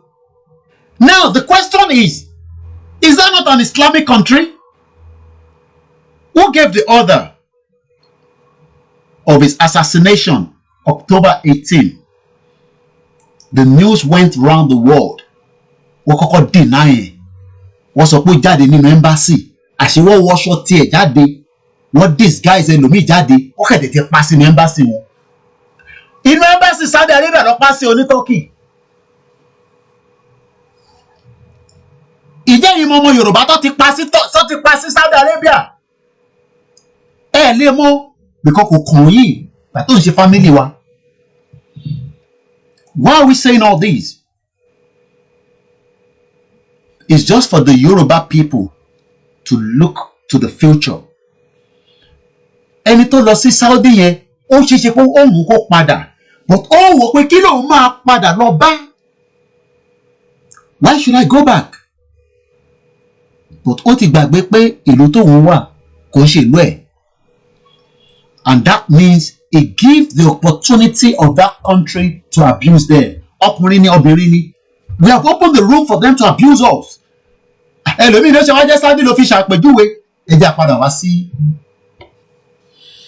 America. Mo fi tọ̀wọ̀tọ̀wọ̀ kí bàbá mi kan tó pè mí ní Saturday. Oh yes, ẹ̀mọ̀ye organs tó ń lò. Wọ́n yọ organs. Ẹlòmíì ta organ rẹ̀ pé kóun fi owó sílé. Ẹni tó fi owó ṣan sílé gan yẹn ó ti fi gbọ́bìnrin lọ. Bí ọkọ ẹ̀ ló kọ̀ sẹ́ndì owó sẹ́mọ̀ fáwọn obìnrin wa. Àwọn màmá wa kù rọ́jú. Obìnrin kù rọ́jú. They can sacrifice anything for their husband, their boyfriend, anybody. Obìnrin. I sacrifice into. Obìnrin ló take risk jù in life. Wọ́n take risk lọ gbé wa sínú oyún fún 9 months. Ó tó gbé wa sọ̀kalẹ̀. Àwa ti pọ́nyún Yorùbá nation nísìn. Ó wá kù sí gbogbo wa lọ́wọ́ bá ṣe fẹ́ rescue ẹ̀ tó máa sọ̀kalẹ̀. Peacefully. I use the word peacefully, carefully. I know some of you don't hear me say that. Kí ló ṣe yọ mí kẹ̀ tó ní peacefully. But máa sọ pé lẹ́yìn parí mi báyìí, ọgọ́ mi báyìí, èmi mọ̀ pé ìjà máa ṣẹlẹ̀. Èmi mọ̀ yẹn dájúdájú. Ó lè máa pọ̀ ni, but ó máa ṣẹlẹ̀. Olúgbẹ̀dú, my big brother. I've left the touch Saudi and it's always a very tense area. Religion. Let's come back to America. How long have you been in America? God's own country. How long have you been there? Have you ever been disrespected for living in America as a black? Black country. Do you know the racial abuse to all America? Do you know that people get killed? Documentary also there be time America racial abuse UK America ni so that come out sọ pé Koiki ó ṣe jẹ́ Saudi àti Jerusalem ló fi ṣàpèjúwe. Kí ló gbé ẹ dé America? What took you to America that you think it is not time to return back home? What actually, American visa lottery. Oh, so that means you are not entitled to come back home. So if you don't want to come back home, have you ever thought about your generation? Àwọn ọmọ tó fi pọ́n tó fi gbé àti wọ́n bàbá tó fi spam tó fi produce. Have you ever thought that those children will never know what they call home again if we continue in the direction we are going now? But you are not concerned. Tell me, I'm logo, I spot you.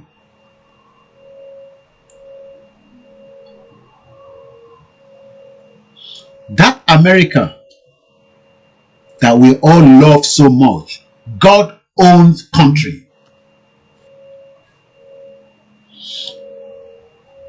if they were to become slavery. That's why I always show you this. Let me just turn up my camera for a few seconds. Can you see that? Freedom. Some of you prefer the bread. Bread on who gone irun le fe gba. Kàkà mú kini sí ka rescue ara wa. But slavery mentality. Some people prefer bread and key to freedom. Ẹlòmíì á ní shut up your mouth. Jẹ́ lọ wá bí ṣe máa gbé l'Amẹ́ríkà. Bó ti gbàgbé pé ìrun ẹ̀ máa sọnù tó bá dé stage kan. Aláwọn bàbá kọ́nà túbọ̀ bá wa lọ́rọ̀ ẹ̀mí gbogbo yín ní Amẹ́ríkà ní gbogbo ibikíbi tó lúkálukú wà. Wọ́n ti kọ́lé sí Nàìjíríà lóòótọ́, wọ́n ti ṣe gbogbo tọkùnrin ṣe, wọ́n ti ṣe gbogbo tọkùnrin ṣe, àmọ́ wọ́n lè lọ́lé, there is no home to go back to.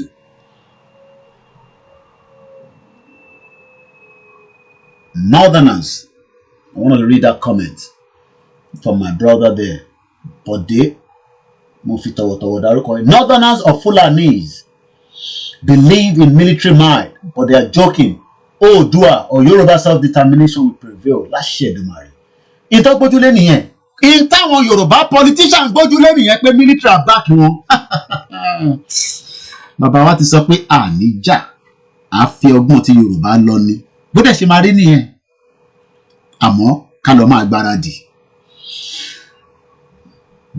DK Benjamin on YouTube say, last we go fight this war. Nigeria never offer me anything since 60 years of British defeated the shit old cow. Managers are suppressing educated their tribe.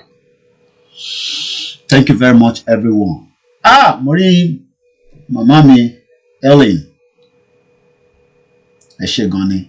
And thank you very much to everybody. Let me bring my face up.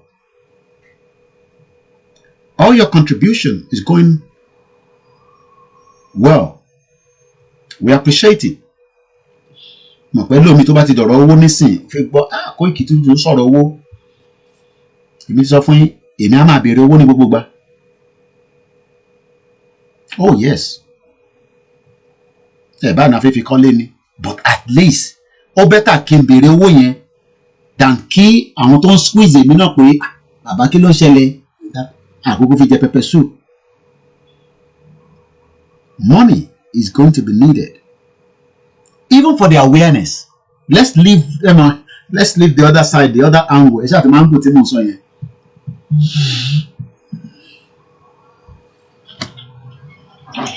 Hello, ọ̀gá mi.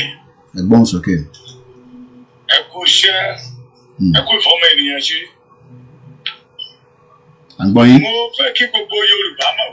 Mo fẹ́ kí gbogbo Yorùbá mọ̀ wípé kò síbi tí ènìyàn ti gbòmìnira láyé tó rọrùn.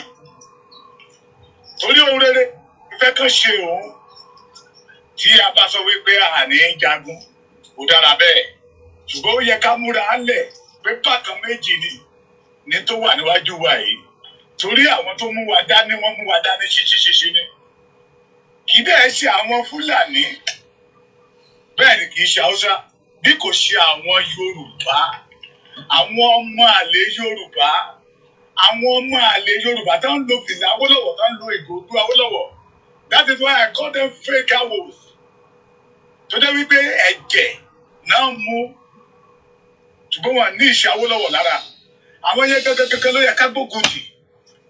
Kí Yorùbá mọ̀ wípé ojúbọ̀rọ̀ ṣe gbọmọ lọ́wọ́ ìkùrọ̀ lóòótọ́ àfẹ́ tàjẹ̀ sílẹ̀ ṣùgbọ́n ká rántí pé ìran Yorùbá yìí ṣojo ọmọ akínníwá èyí tí a jìyà yóò tó gẹ́ 2020 ayé ò gbẹ́dọ̀ fòwárú 2021 ìran Yorùbá gbẹ́dọ̀ kó lóko mú wọn lẹ́nu. Àwọn tó wà nílé, àwọn ọmọ Yorùbá tó wà nílé wọ́n wà lóko ẹrú. Àwọn tó jẹ́ aláwọ̀ alájò náà wọ́n gbégbé ayé ẹrú. Tàlàwá ṣẹ̀. Nígbà táwọn tó wà lájò tán kọ̀ pé ìgbé ayé ẹrú náà ń bẹ̀. Táwọn táwọn nínú táwọn gbégbé ayé ẹrú. Lóòótọ́ bí bàbá Akintoye ṣe dàgbà tó. Bàbá ò lè sọ tó jáde lẹ́nu bàbá pé ogun la máa jà. Bíbélì wípé ìbùkún ní fọ́mọdọ̀ náà tó fọgbọ́n ṣe ọgbọ́n àgbà ni bàbá ń lò. Ṣùgbọ́n àwọn ọ̀dọ́ òní tó fẹ́ báyé wa jẹ́ ló yẹ ká dára ju àwọn bàbá tó ti dúró tì wá lọ. Majority àwọn bàbá yẹn ọ̀tá Yorùbá ló jẹ́, ọ̀tá òmìnira Yorùbá ló jẹ́. Lẹ́kìtì táwọn wà ìsà ẹ̀ ló sàṣẹ ìgbọ́ mi sà. À ń gbọ́ yín. Lẹ́kìtì táwọn wà ìsà Ṣẹ́gun Òní ti ń lẹ pósítà. Níyì Adébáyọ̀ ti ń lẹ pósítà. Ṣé ìfẹ́ Yorùbá náà ní àbí ìfẹ́ ara wọn? Táwọn wípé ìlú òótọ́ Fúlàní pa àwọn ènìyàn wa bẹ́ẹ̀ nípa náà. àwọn tó wà lájọ wọ́n gbégbé ayé ẹrú àwọn táwa ní agbégbé ayé ẹrú the next thing ní ká máa lẹ pósítà wọ́n ti tún mú election wọ́n bá dẹ̀ ìyàwó agbófinlẹ̀ Awólọ́wọ̀ sórí àti Fáyà àti Ṣẹ́gun Òní àti Níyì Adébáyọ̀ tí Awólọ́wọ̀ ní ìgòjú.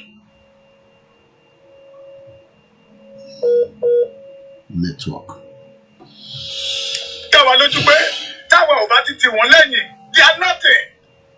Àwọn fúnra wa là ń fìyà jẹra wa àwọn tó ń fìyà jẹ wá là tó ń tẹ̀lé lẹ́yìn torí owó ojúdú náà múra ti tiẹ̀ kó náà fẹ́ fi gọ́ọ̀nà MOP náà múra ti tiẹ̀ all of them Awólọ́wọ̀ lẹ́ máa bá lórí wọn ṣùgbọ́n ní ìṣe Awólọ́wọ̀ lórí nínú tí a bá tẹra wa jẹ sà tẹ́nìyàn kan bá tẹ̀ wá ẹ má jà tẹra wa ojúbọ̀rọ̀ ò ṣe ń gbọmọ lọ́wọ́ ẹ̀kúrọ̀ gbogbo wa ò lè kú tẹ́ ẹni máa kú àkú Amẹ́ríkà tẹ́ ẹ̀ sá yẹ àwọn bàbá wọn ṣiṣẹ́ ẹ̀ lẹ̀ ni ẹ jẹ́ káwa náà ṣiṣẹ́ òmìnira lẹ̀dá àwọn ọmọ wa London tẹ́ ẹ̀ sá lọ Canada tẹ́ ẹ̀ sá lọ àwọn kan ló ṣiṣẹ́ ìtura lẹ̀ yẹ ti àwọn ọmọ wọn ẹ jẹ́ káwa náà ṣiṣẹ́ ìtura lẹ̀ ti àwọn ọmọ wa kí ilẹ̀ Yorùbá kó lè ṣe é gbé fún ìrandíran wa tó ń bọ̀ lẹ́yìn ẹ má jẹ́ ká fi ìrìn àjò ọdún mẹ́jọ ká máa fi kó wa lómi ọbẹ̀ jẹ mọ́ ìrìn àjò ọdún mẹ́jọ ká fi bayé Yorùbá jẹ́ enough is enough téèyàn kan bá lọ wá pé ẹ má múra ogun irọ́ náà pa ní ìparí Ọláyọ̀mí ọmọ Kóìkí lórúkọ lọ́nà àwọn ọmọ ogun ẹ máa ṣe àṣeyọrí à ń gbọ́ fèrèfèrè bí ẹ fẹ́ yan olórí fún àwọn tó jẹ ìjàgbara ẹ má yàn.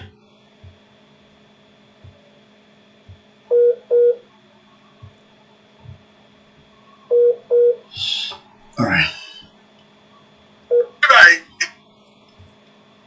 Ó máa rọrùn fáwọn olóṣèlú láti bribe wọn. Òun lẹ́bi ní tí Gani Adams tútúkùtù lẹ́nu. Mo fọ Ọlọ́run sì ni Ọlọ́run á máa tì í lẹ́yìn. Ẹ kú iṣẹ́. Once again, it's exactly 15:26, the time here in London. I want to appreciate every one of us. The task ahead is simple. Now there's a bit of action here, Marty Berry. A lot of people wants to know how is that action going to start. We are now in a very crucial year. But let's listen to this first.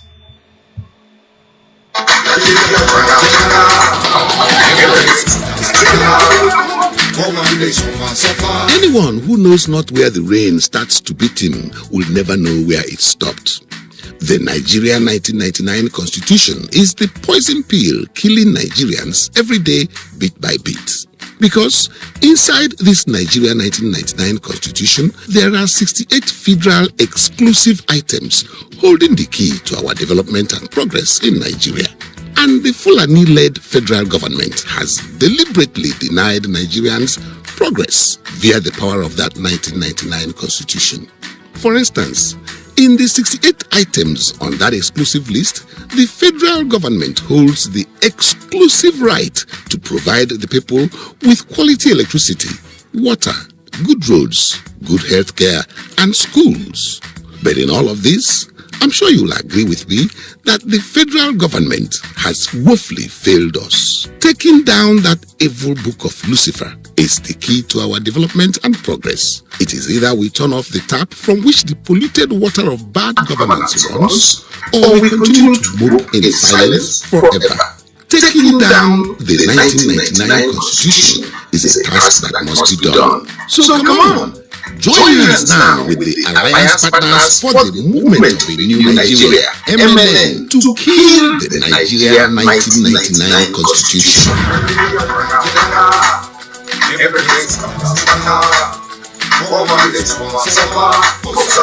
This message is brought to you by the Voice of Liberty International.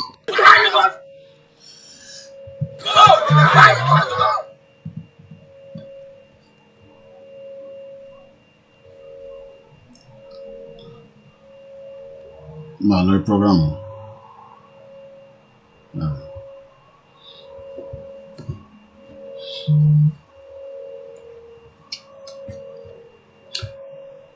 Let's come back here again.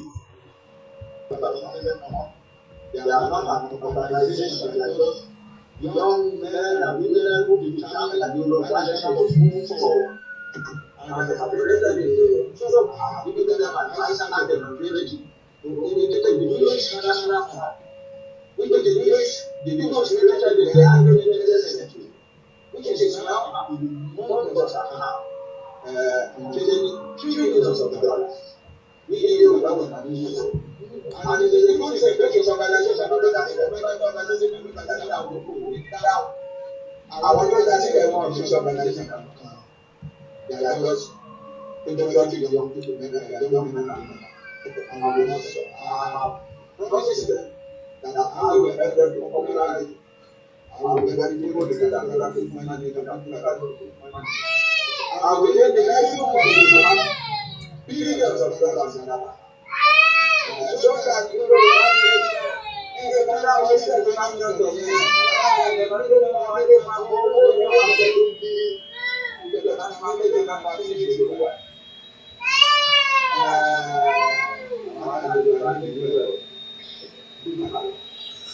That is again Professor Banji Akintoye, the leader of the Yoruba,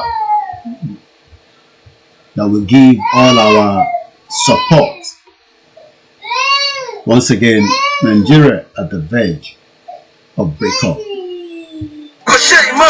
Tradition was the threat to the invaders. Our connection with the past ancestors, cause it can never. Before we be kings and queens, fisherman with a bag for fish. Africans, you don't know your spirit. You got lost, you been pulled on a limit. Have you got a minute? Deception is bad and it's dangerous. The situation is getting serious. The robbing of future, the killing us. What about us? What about trust? We taught the Greek and the Roman, yeah. African is more than a million, yeah. Relief from the train, don't mess with my head. I'm free from the plague, multiple mission. We used to have a place in life, in history. We so blessed, never live in misery. At the book, disconnect from nature. African, you spiritual creature. Look back and see what God gave us. Any struggle still God no go shame us. Our tradition was a threat to the invaders. Our connection with the past ancestors, cause it can never. Before we be kings and queens, fisherman with a bag for fish. Africans, you don't know your spirit. You got lost, you been pulled on a limit. Have you got a minute? Deception is bad and it's dangerous. The situation is getting serious. The situation is going to get more serious if we refuse to act. The situation will get worse if we refuse to do anything. The situation will get tense if we sit down and assume that something will change the whole scenario in that shit hole contraction we call Nigeria. The situation will get very heavy. No freedom without sacrifice. No pain, no gain. No freedom without sacrifice. No pain, no gain. The same America, UK, Germany, France, ti joko nisi, ti at get stuck. Here is a good country. Don't get me wrong. Oh, beautiful country. If anybody tell you this country are not great, but we want to make another great country out of that contraction. The Biafra we go. The Oduduwa we go. The Middle Belt we go. And the Arewa we go as well. Everybody, but if they refuse to, it will lead to civil war. Take it or leave it. If they refuse to let us go, it will lead to civil war. Take it or leave it. For that freedom that you are enjoying, the black people, in America that you're enjoying, do you know? Let me change the screen again. On my camera, turn on for a few seconds. That freedom freedom tí ẹ̀ ń jàǹfààní ẹ̀ l'Amẹ́ríkà. For little freedom, black people are enjoying America. Malcolm X and Martin Luther King and so many others, they fought and died for it. Anybody deceiving us, pé àníjà, I pray so that àníjà. But kí ló máa díjà sílẹ̀? I'm going to analyze it a little bit this afternoon. Ètò máa díjà sílẹ̀ yẹn, máa analyze anything. Let me turn my camera back on. Ẹ mọ̀ tó máa díjà sílẹ̀. For now, we will go and abide by everything. And that's what we're telling our people. I know some of you wants to know what we are telling them behind the scene. Hold meeting. Go and campaign. Just like Bomoluka Shishiye. Tell them this is not Omoyele Sowore revolution like Bedani. I'll repeat myself again. Oh yes, they must free Sowore. Just like so many Nigerians that have been held, against their will. But it is not called revolution. It is called self-determination. Some of you want us to attack the Fulanis.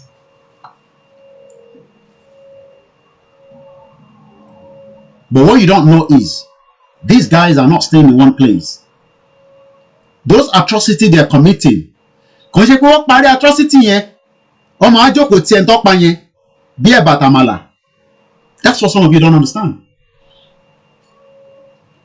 Some of you want us to go after them.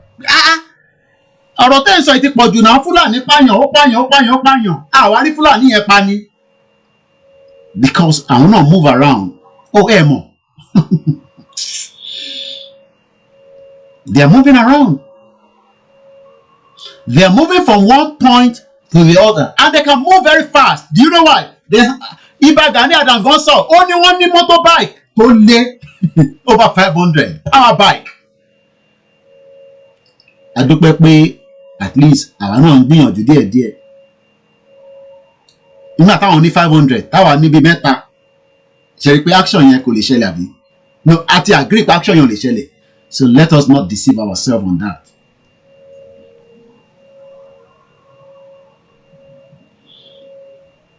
Some of you want us to run after this Fulani, but you forgot that Fulani as well are not staying in one location. Oh, they can operate in Lagos and head back to the north the same day. One energy gone. I want to monitor what they been so.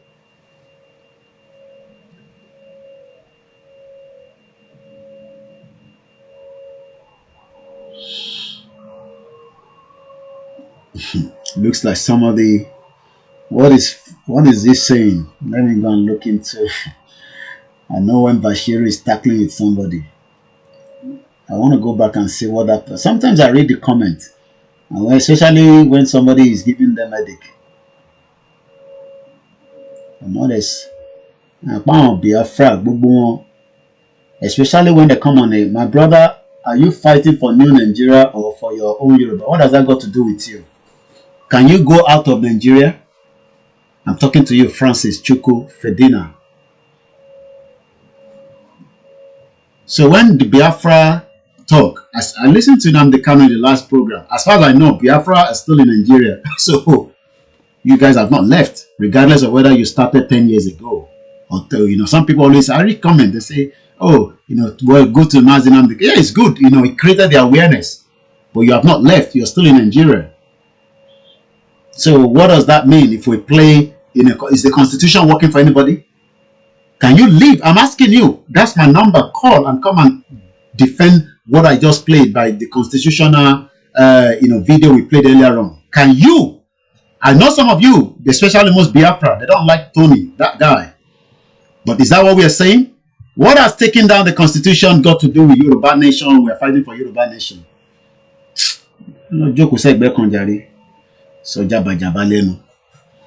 So taking down is that not part of our problem? Does that mean that we want to be part of Nigeria? We take it down, we take out the whole country once and for all. So when you come and you say, are you fighting for, one Nigeria, or are you, Biafrans, especially most of you that, have this passion, when you come on different platforms, you sit down and you listen carefully.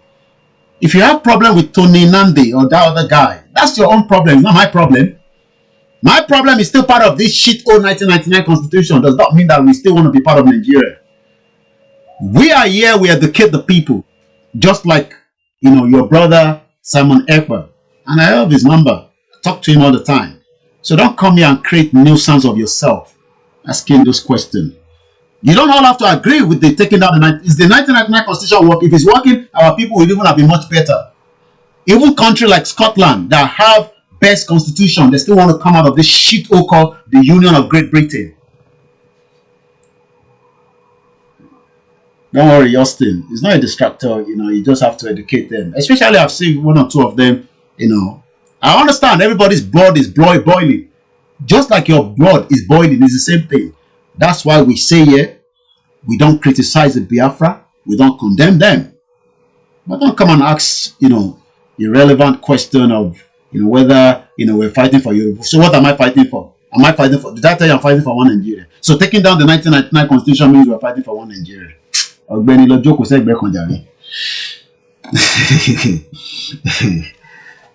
Mazinam Dekano. The last video he did, or the audio anyway, take down the saboteur among them. That's it. Let's come back to what will create our problem with the Nigerian government. I'm going to create problem here. Let them just pick up somebody that is doing awareness, that they just say Baba Ekiti nisi oko wole wa lo gbe Baba Ekiti abi oko wole wa lo gbe Ahmed Olalekan abi bi Omoluka bó ṣe lọ yẹn. That will spark.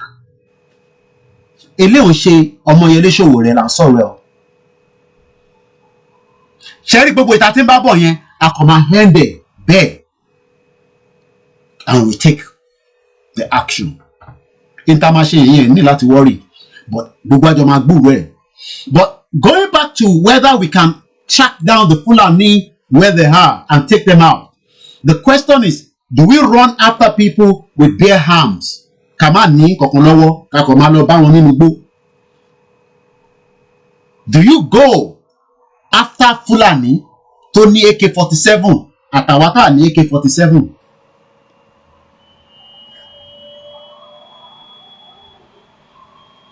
Thank you, DK Benjamin. Please, don't be distracted by the people. Oh yeah, I love the Biafrans. In my house, they watch Simon Ekpa like mad on the big screen. Whenever it's live. And do we run after a Fulani that is not sitting down? Or do you just want us to go into their community and then we take them down without also having the right tools? Some people say, oh, you just use petrol. Oh yeah, that's very easy. We saw the video of them leaving, some part of the southeast, and some people say they're probably making their way down. But what we need to understand is, I can tell you, people are prepared to attack them back based on the atrocity that they're committing, and the federal government is looking away.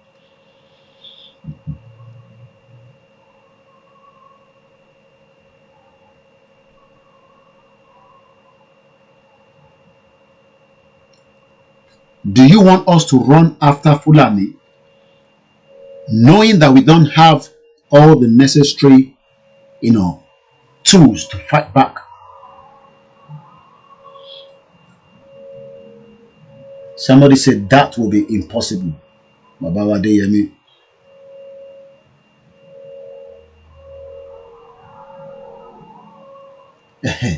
Hey, I'm addressing the person. No, okay, it's not a Biafra. Okay, they say that person don't be Biafra. Whatever wahala with that. All right, let's just say, he's my brother. It's probably, sometimes, out of emotion, even people You know, we all overreact out of emotion. So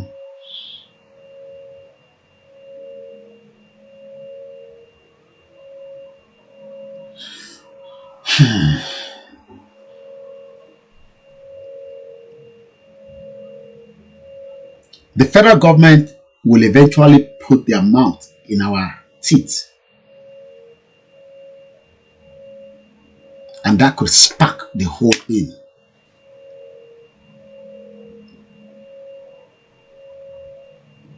That will spark the whole thing. That is why we are saying we should just prepare a little bit in case that happens. Oh, you want me to say now, àwọn tó ń káàkiri ọwá ní DSS kan gbé wọn? A máa spark lẹ́sẹ̀kẹsẹ̀ ni. A máa spark lẹ́sẹ̀kẹsẹ̀. And that is very easy to do because it doesn't need, you know, the AK-47 and all that then. It will only need the flames to go up.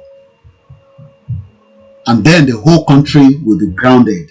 Ìwọ tó ń wò mí tó ní náà láì, ìwọ náà nílé lọ bí iṣẹ́. Ìwọ tó ń wò mí tó ní náà láì, ò nílé lọ sí mọ́ṣáláṣí àti church. Ìwọ tó ń wò mí tó ń lọ sí ibi iṣẹ́, ìwọ náà nílé lọ. Gbogbo àwa dàrú, àwa wà lójú kan. But it is not there yet. Because the options are still on the table. Oh yes, the country is tense. We know that. Somebody was killed. Dr. Abodere Fatai was killed on the 12th. And you know, so many people get killed. But we are talking about where that tends to must spark.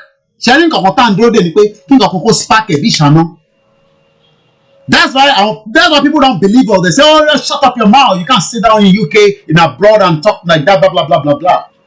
But what they forgot to understand is, underneath, we are communicating with some people. Some people are communicating with us. And they're just waiting for that spark. Spark in la day. Oh, you did not notice how some of the youths were killed in say Yoruba side. Just more spark. And you know that those kind of spark is still not the Yoruba agitation spark.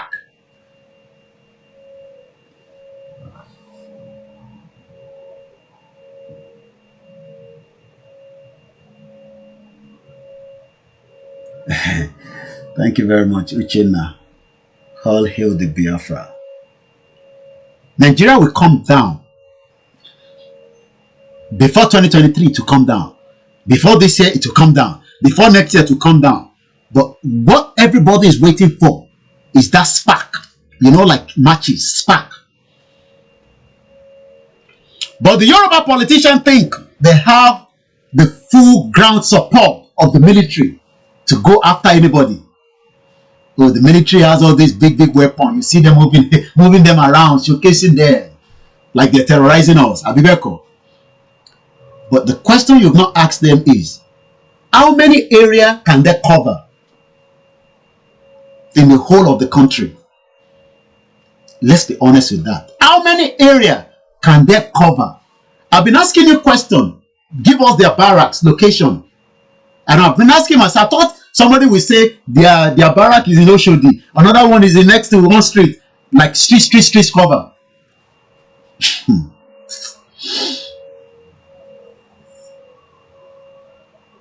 In Europe, they will have these barracks in every street where they can station, you know. They think this is like a protest where we will gather in one place like the EndSARS. They are mad. Is that what they're thinking? No, I'm asking. So they're thinking that this conversation is a location where everywhere we go grounded. When that spark happens, and it will be nasty then. So can they cover the whole, you know, how do you want to put it, the whole radius of the southwest? Let's even forget that maybe the Biafra start or not. Let's even talk about us alone. Can the military cover every area? Oh, you think it's that one that they show us where they will be, you know, moving their patrol? You know, you think that is what we are talking here? Chai.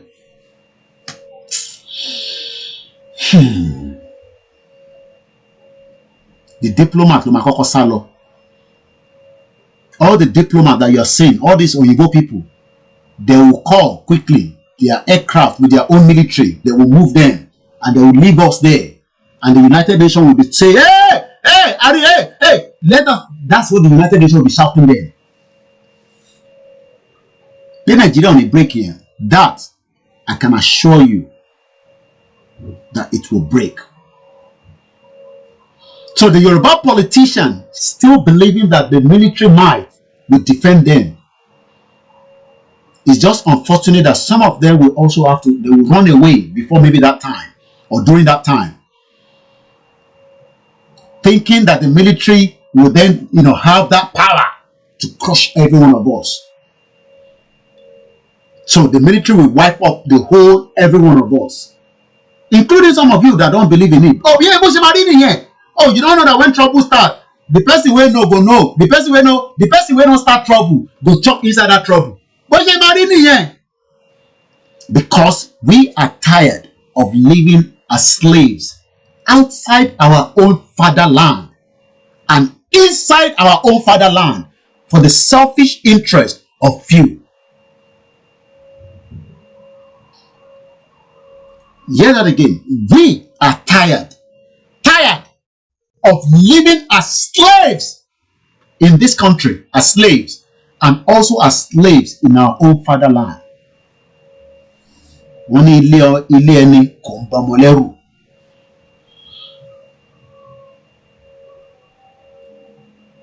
So if the military think that they can capture the whole Southwest on behalf of Governor Sanwo-Olu, Seyi Makinde, Dapo Abiodun, ìwúlò wà document wà lọ́sùn yọ̀dà pé ẹ̀ máa ń lo jazz tó mú orúkọ ẹ̀ máa ń gbàgbé all the time, or Kogi, or Kwara, or Fayemi.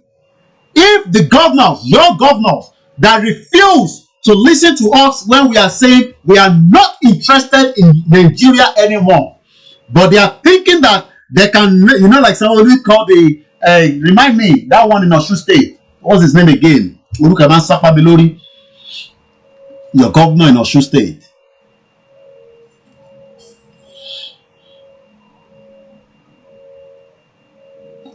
They think this time around they can call the military and say some people are protesting there, let's go and stop them.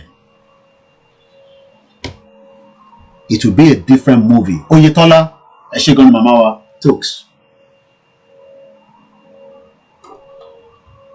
But we are praying that it doesn't get to that stage. They will allow us to go. But not allowing us to go, it will lead to civil war.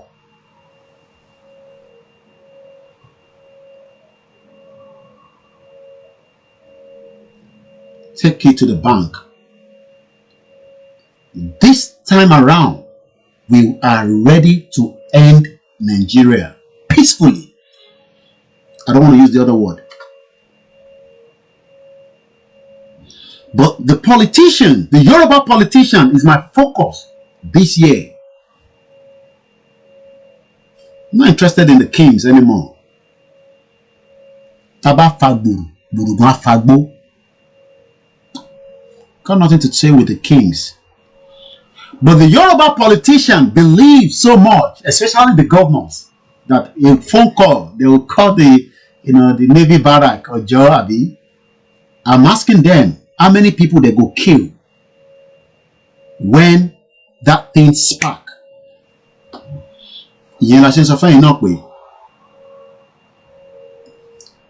Don't get cut up. Prayer low motion, ajo low motion, whatever it is.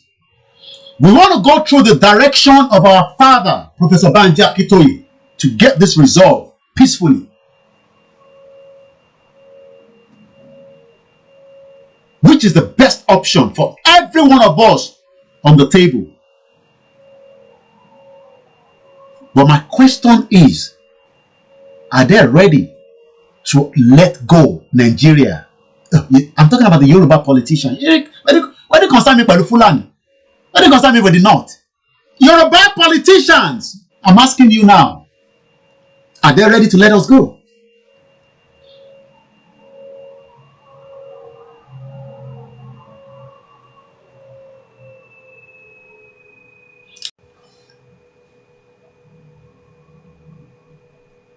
The danger, that means that they are now still telling us that what we are saying is nonsense.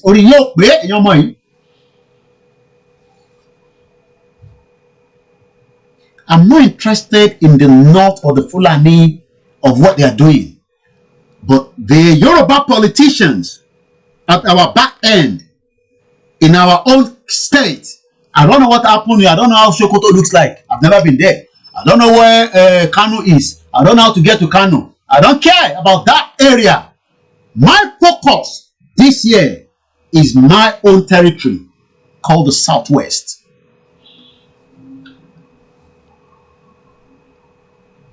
I know some of you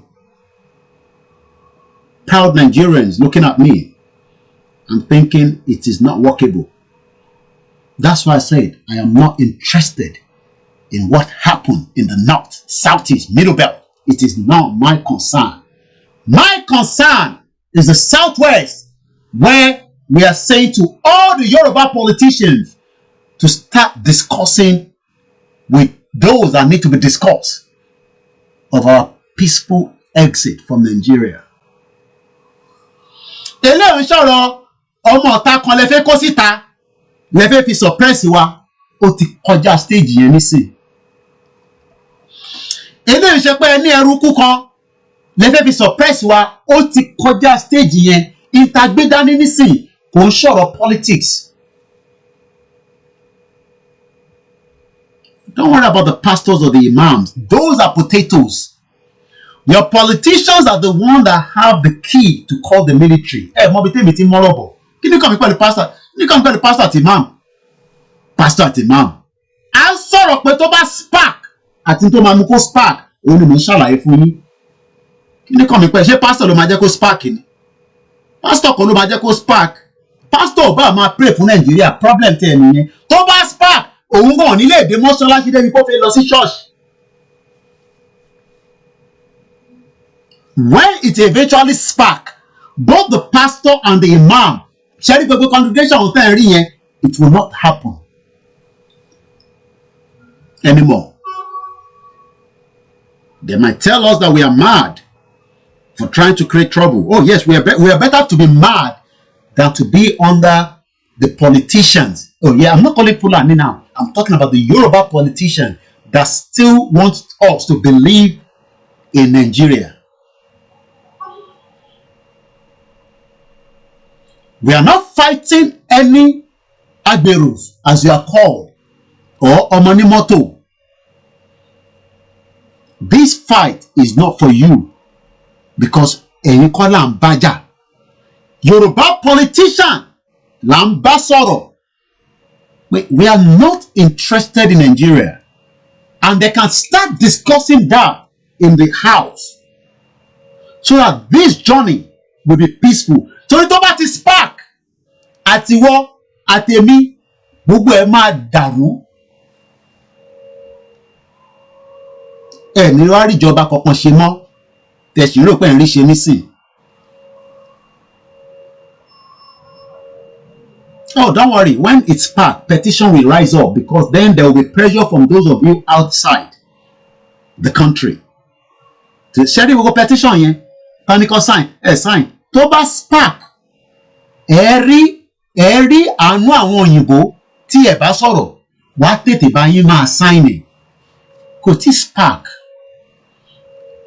And listen to the good job that the team are doing with the petition. Let them continue on that. Iṣẹ́ kan làwọn gbé dání yẹn. Iṣẹ́ kan lèmi gbé dání. Iṣẹ́ petition kan lèmi gbé dání o. I will help them to promote it. Oh, I'm not against. Look, this fight is a big elephant. Look, Comrade Victor Taiwo want to talk, I will promote it. You too, you want to talk, I will promote, as long as it's not about Nigeria. But if it's about break up Nigeria, you want me to talk about, oh yes, I will bring everything on the platform. But I am also telling you my own angle. Oh yeah, push about in here. Even Professor Banja say every organization, like about coded. Ẹ máa ṣiṣẹ́ lọ, Koiki máa ṣiṣẹ́ lọ. Kò kàn lè sọ jáde lẹ́nu ni. We are not fighting the Yoruba politician now. They are our brothers, our mothers, àwọn ìyá wà láàrin wọn àmọ́ àtẹ̀lé yín lọ fún election mímu. tẹ́ bá dẹ̀ rò pé dánwò ló bí ìyá ọ̀kẹ́rẹ́ àjọ pàdé dánwò ló bí ìyá ọ̀kẹ́rẹ́ ìyẹn gan lájọ máa tẹnu bọ̀. ẹ má sọ pé dánwò ló bí ìyá ọ̀kẹ́rẹ́ àbí bẹ́ẹ̀ kọ́ because lójú yín ẹ̀yin bìlí pé military ló máa back yín as against nǹkan táwa ń sọ. military ò lè capture gbogbo ilẹ̀ káàárọ̀ òjíire ìyẹn possible kò possible.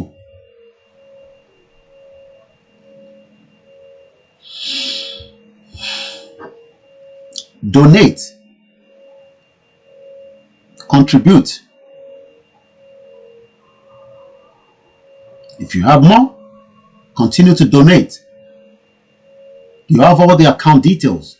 Put the money there. It's convenient through PayPal. Put the money there. It's convenient through sending it to the bank account. Put it in there. Cash App. Put it in there. We must not lack financial resources at this stage. We must not lack financial resources at this crucial stage for awareness campaign.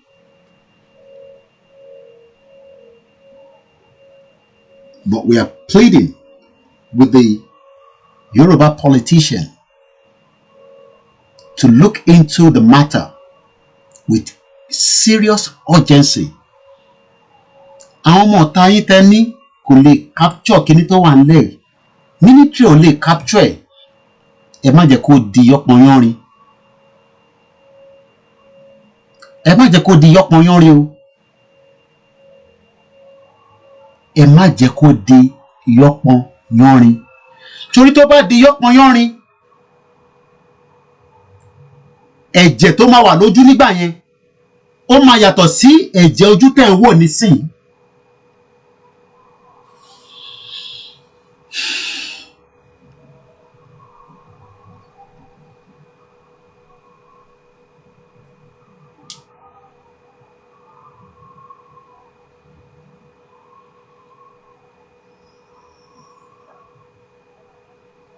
I understand you love Nigeria, but we are saying that that foundation Nigeria is a fraud. So that alone, we cannot love Nigeria anymore. Kò sí ìfẹ́ tó lè ní sí based on the evidence that we have now and we've been revealing, we've been talking about. Nobody must say they love Nigeria. Because if Nigeria truly love us, it will have even taken care of us. She'll take care of you. Ó take care of you. Ní ọ̀kan gbéra láti Nigeria, ó lọ gba treatment ní Paris. Ẹni tó ní nìyẹn o, ẹni tó lé fún tó lé kan náà. Somebody that has everything to build under 6 months and well-equipped hospital is now receiving treatment in France. And that's somebody that you want us and you to work with.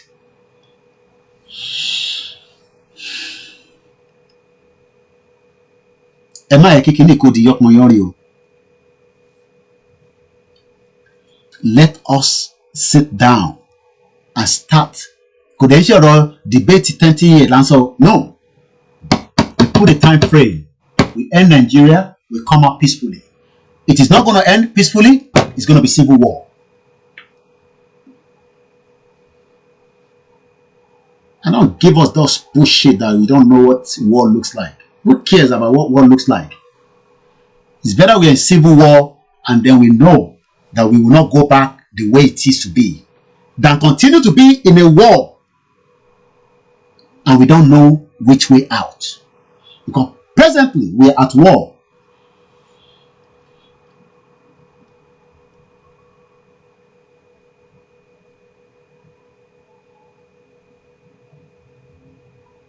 Lẹ́ẹ̀kan sí, ẹ má jẹ́ kí kíní kó di yọpọnyánrin. Because then it will be too late. You might say that we are blabbing on social media. that we don't have that capacity to do it. Let's take the caller coming through.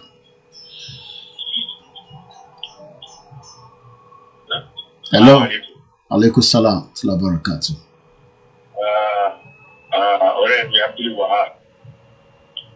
Ṣé fẹ́ dá sétò ni? Ṣé mọ̀ kó mo wà lórí ètò? Mo ní ṣé fẹ́ dá sórí ètò ni? Ṣé fẹ́ dá sórí ètò ni? Kódà ẹ ṣe gan bàbá wa. Mo mọ mo tó ń sọ̀rọ̀.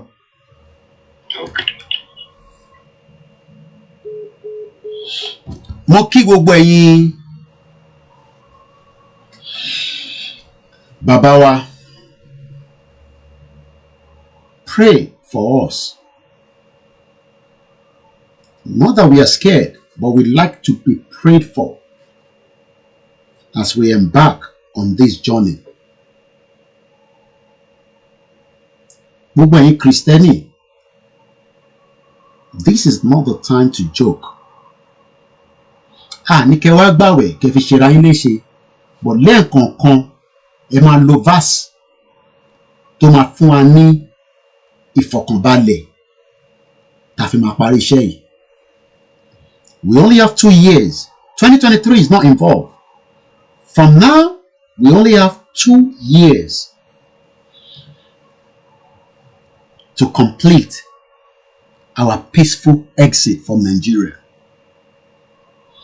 Those that believe in one Nigeria, I've told you, come on the platform and give us more reason and tell us where that Nigeria came out from. Give us the background of where that Nigeria came out from, where Britain is celebrating their exit from EU. Okay, Pastor Emmanuel. Mo kí gbogbo àwọn prophetess, pastor, wòlíì, ọmọlékéwú. The line is open. Always. If you want to add your voice. You're crawling. Yes, sir.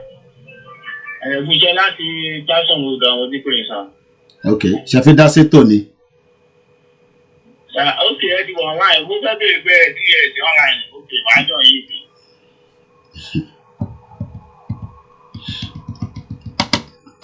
I fẹ́ kí kíní kó lọ peacefully. We only have 2 years. Start planning, each one of us. Whichever way it goes, it will be peaceful, but it will be tense.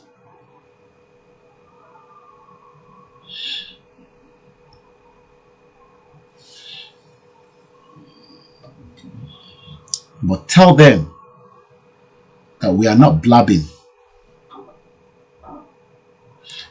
If the military can capture the whole Southwest, that will be fine. If the governors, when it starts, can control their whole state, so be it. They can still control their state now based on the country working according to the function or no function, no road. But when it goes the other way around, the governor himself might probably be in London then and be finding out what is happening in his state. Hey, Timo.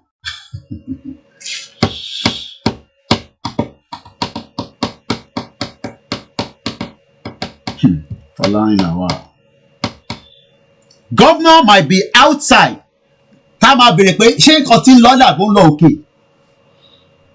But also, we care.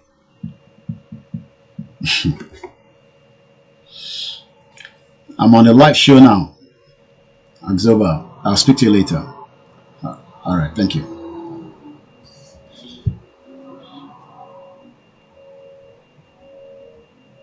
We are not blabbing.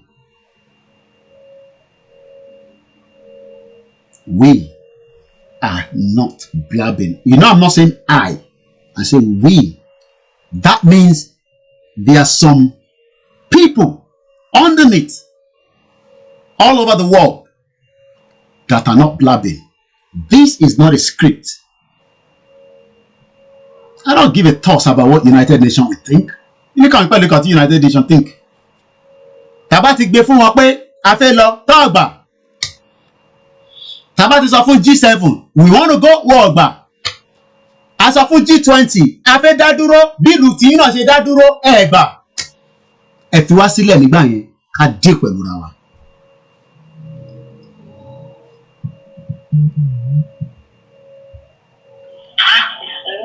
Hello. Hello, ẹ jẹ́ fún mi pé ló line. Mo wà lórí ètò, màá pẹ́ padà, mo wà lórí ètò nísìnyí.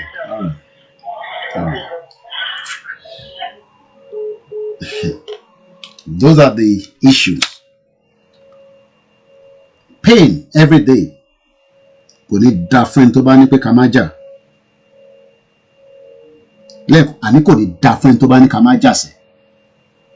Because every day, pain, ẹni tó pè yẹn, pain, ẹni tó pè yẹn, moment tó pè yẹn, but inú pain ló wà. Kò ní da fún ẹni tó bá ní ká má jà. Ẹni tó bá ní ká má jà sí kò ní da fún.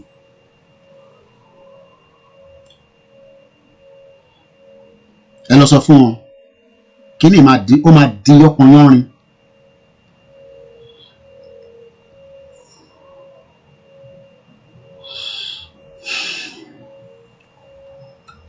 Ó máa di yọpọn yanrin.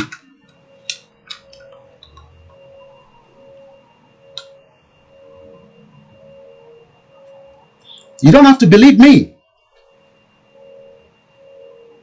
You don't have to accept it.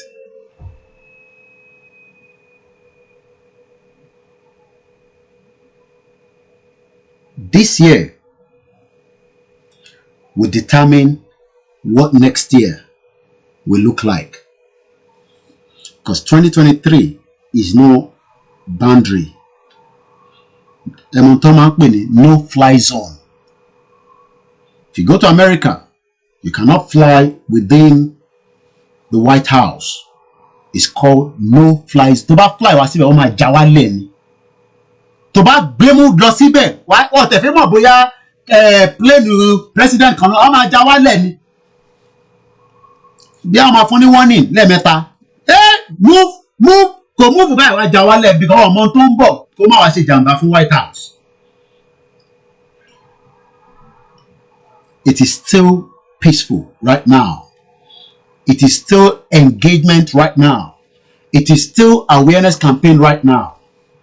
But at some point, it will become a no-fly zone.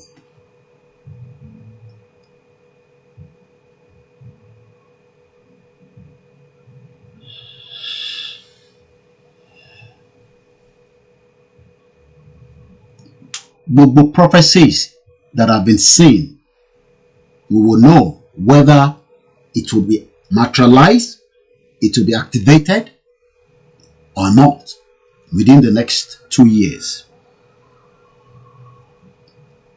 All the prophecies that we played in the previous year, we're not playing any, I'm not interested in playing any video, somebody died there, so no. Maybe when my father speaks, I will always bring his voice out. My father, Professor Banji Akintoye, and the rest of the other groups as well. Oh yes, but somebody collapsed and died there. No, I'm not interested. We're not interested in all of that. We should stop it within the next 2 years.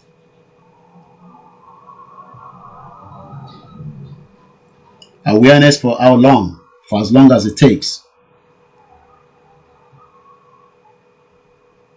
Awareness for how long? Somebody have just asked and I've answered. For as long as it takes. But I've given the timeline. So if you say for how long, we've given a time frame now. Go back. I have said it that we will not hold election in 2023. So I shot him in 2023 and he said, so don't run too fast. Ẹ má sáré ju bó ṣe yẹ lọ. Àbí? Àwa sọ fún yín pé mo fi dá yín lójú pé àní ṣe election ní 2023 láṣẹ Èdùmàrè. It's getting boring. You don't have to be on the platform. If it's getting boring, you don't have to be on the platform. The show is not meant for everybody. If it's getting boring, you don't have to be on the platform. This is not a movie script. If it's getting boring, you don't have to be on this platform. I don't care whoever it is. I don't give a toss whoever it is.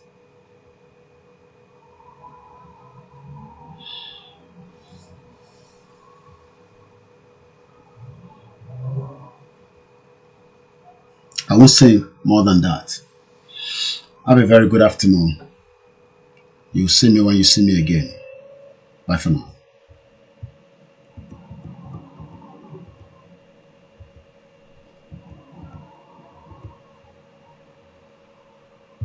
What about us? What about us? We talk the Greek and the Roman, yeah. Africa is more than a million, yeah. Relief from the trade, don't mess with my head. I'm free from the plague of the bomb, we get to our place in life in Israel. We so blessed, never believe in misery. But disconnect from nature.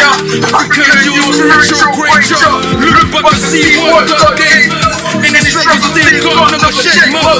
Connection was the threat to the invaders. Connection with us. Cause it can never before we were kings and queens. Fisherman with a bag for fish. Africans, you don't know your spirit. You got lost people. I've just checked the person that has been asking that question that I was responding to. I've just gone to look at the person's page, and you could tell that it's one of those fake accounts.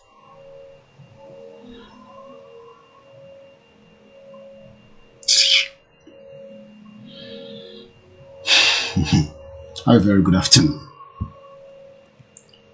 See me when you see me again. If you don't see me, you see me when you see me again. But tell the politicians that we are not blabbing. Have a very good afternoon.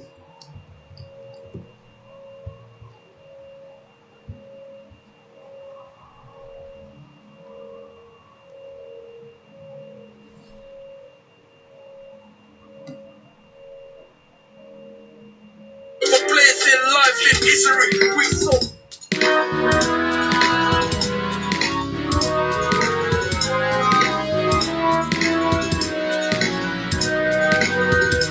Iṣẹ́ wa ilẹ̀ wa,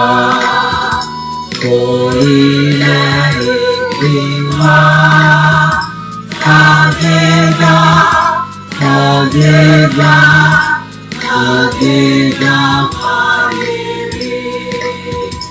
Ìgbàgbọ́ ni pé láti ẹrù làbọ̀ mọ́. Kashishe, Kajola,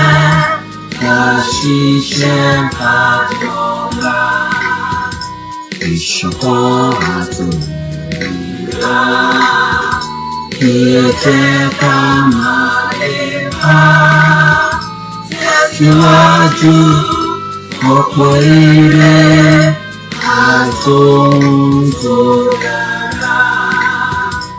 Ọmọ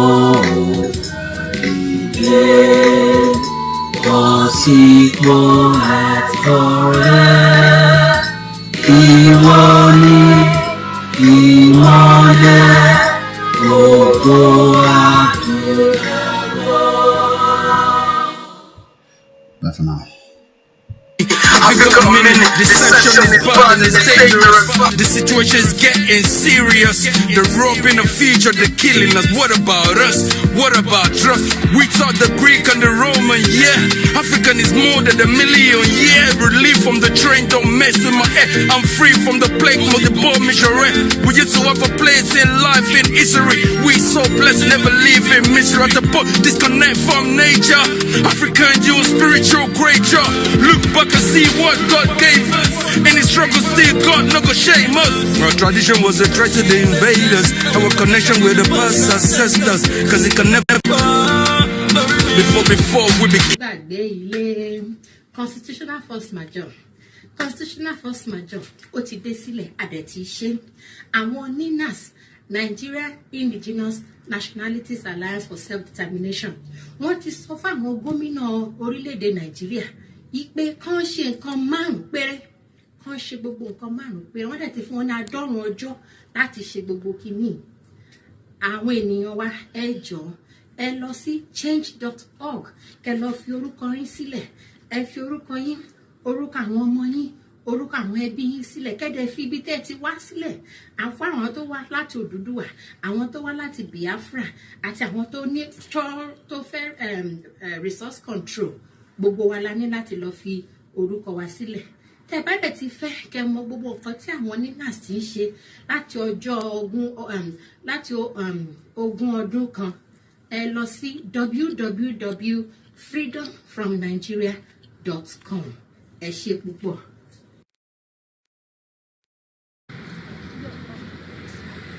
Ọlọ́run dá ọ̀run òun ayé, ó fi ìpìlẹ̀ rẹ̀ lélẹ̀ pẹ̀lú ọgbọ́n ńlá àti òye ńlá àti ìmọ̀ ńlá. Ó dá olúkálùkù ní èdè tiẹ̀, ó sì fún wọn ní ilẹ̀ tiẹ̀. Wọ́n ní nǹkan bí 100 ọdún sẹ́yìn, a pa oríṣiríṣi ọ̀pọ̀ ènìyàn pọ̀, oríṣiríṣi èdè, oríṣiríṣi ilẹ̀, èyí tí Ọlọ́run ò dá aṣọ wọn pọ̀. Ṣùgbọ́n ọjọ́ pé lónìí nítorí ìnira tó wà nínú àìṣe gẹ́gẹ́ bí tí Ọlọ́run ṣe fẹ́, àìtẹ̀sí ọ̀nà tí Ọlọ́run fẹ́. Lónìí àwọn Yorùbá tá a papọ̀ pẹ̀lú àwọn èdè mìíràn, àjèjì èdè ènìyàn, a jáde kúrò nínú wọn lónìí nítorí lórílẹ̀ tá a wà yìí, ibẹ̀ lẹ́yìn àṣẹ yẹn ti wá. Níwájú ilé ká wà yìí, ibẹ̀ làṣẹ ti wá wípé ká sọ Yorùbá pọ̀ pẹ̀lú àwọn àjèjì èdè ènìyàn. Ṣùgbọ́n lónìí lórílẹ̀ yìí gan la wá sí lónìí láti tú u ká, láti fọ́ ọ̀dànù, láti bàájẹ́, láti kó Yorùbá kó padà sórílẹ̀-èdè wọn, kí olúkálùkù kó padà sórílẹ̀-èdè tiẹ̀. So a jáde nínú àgọ́ yẹn, a jáde nínú ìpapọ̀ yẹn, a jáde nínú plan àwọn ènìyàn lénìí torí pé àṣẹ Ọlọ́run ni. Bó ta bá dé láyé, a dé lọ́run. Ìta bá sì fọ́ láyé, a fọ́ lọ́run. Ìta bá fọ́ láyé, a fọ́ lọ́run. A fọ́ lọ́run. Láti òní lọ, Yorùbá jáde kúrò léjèjì lágbègbè ènìyàn. Láti òní lọ, a jáde kúrò nínú àhámọ́. Láti òní lọ, a jáde kúrò nínú ìṣẹ́. Láti òní lọ, a jáde kúrò ní pàǹpẹ́ Sàtánì òkùnkùn tó so wá pọ̀. Ajá tuntun, agbá òmìnira, agbá orílẹ̀-èdè tiwa, Odùduwà nation, Yorùbá nation. Àbí lónìí, ajáde lónìí, àti fọ́ láyé, àti fọ́ Ọlọ́run, àti fọ́ láyé, àti fọ́ Ọlọ́run. Gbogbo agbára tó bá so pọ̀, ó fọ́ dànù láyé, ó fọ́ dànù lọ́run. Tàṣẹ lóòjó ń rọ̀, tàṣẹ ní ìrísẹ̀. Iná inú àpáta kì í kú, àṣẹ Ọlọ́run ní àfọ́ láyé, àti fọ́ Ọlọ́run, àfọ́ láyé, àfọ́ Ọlọ́run.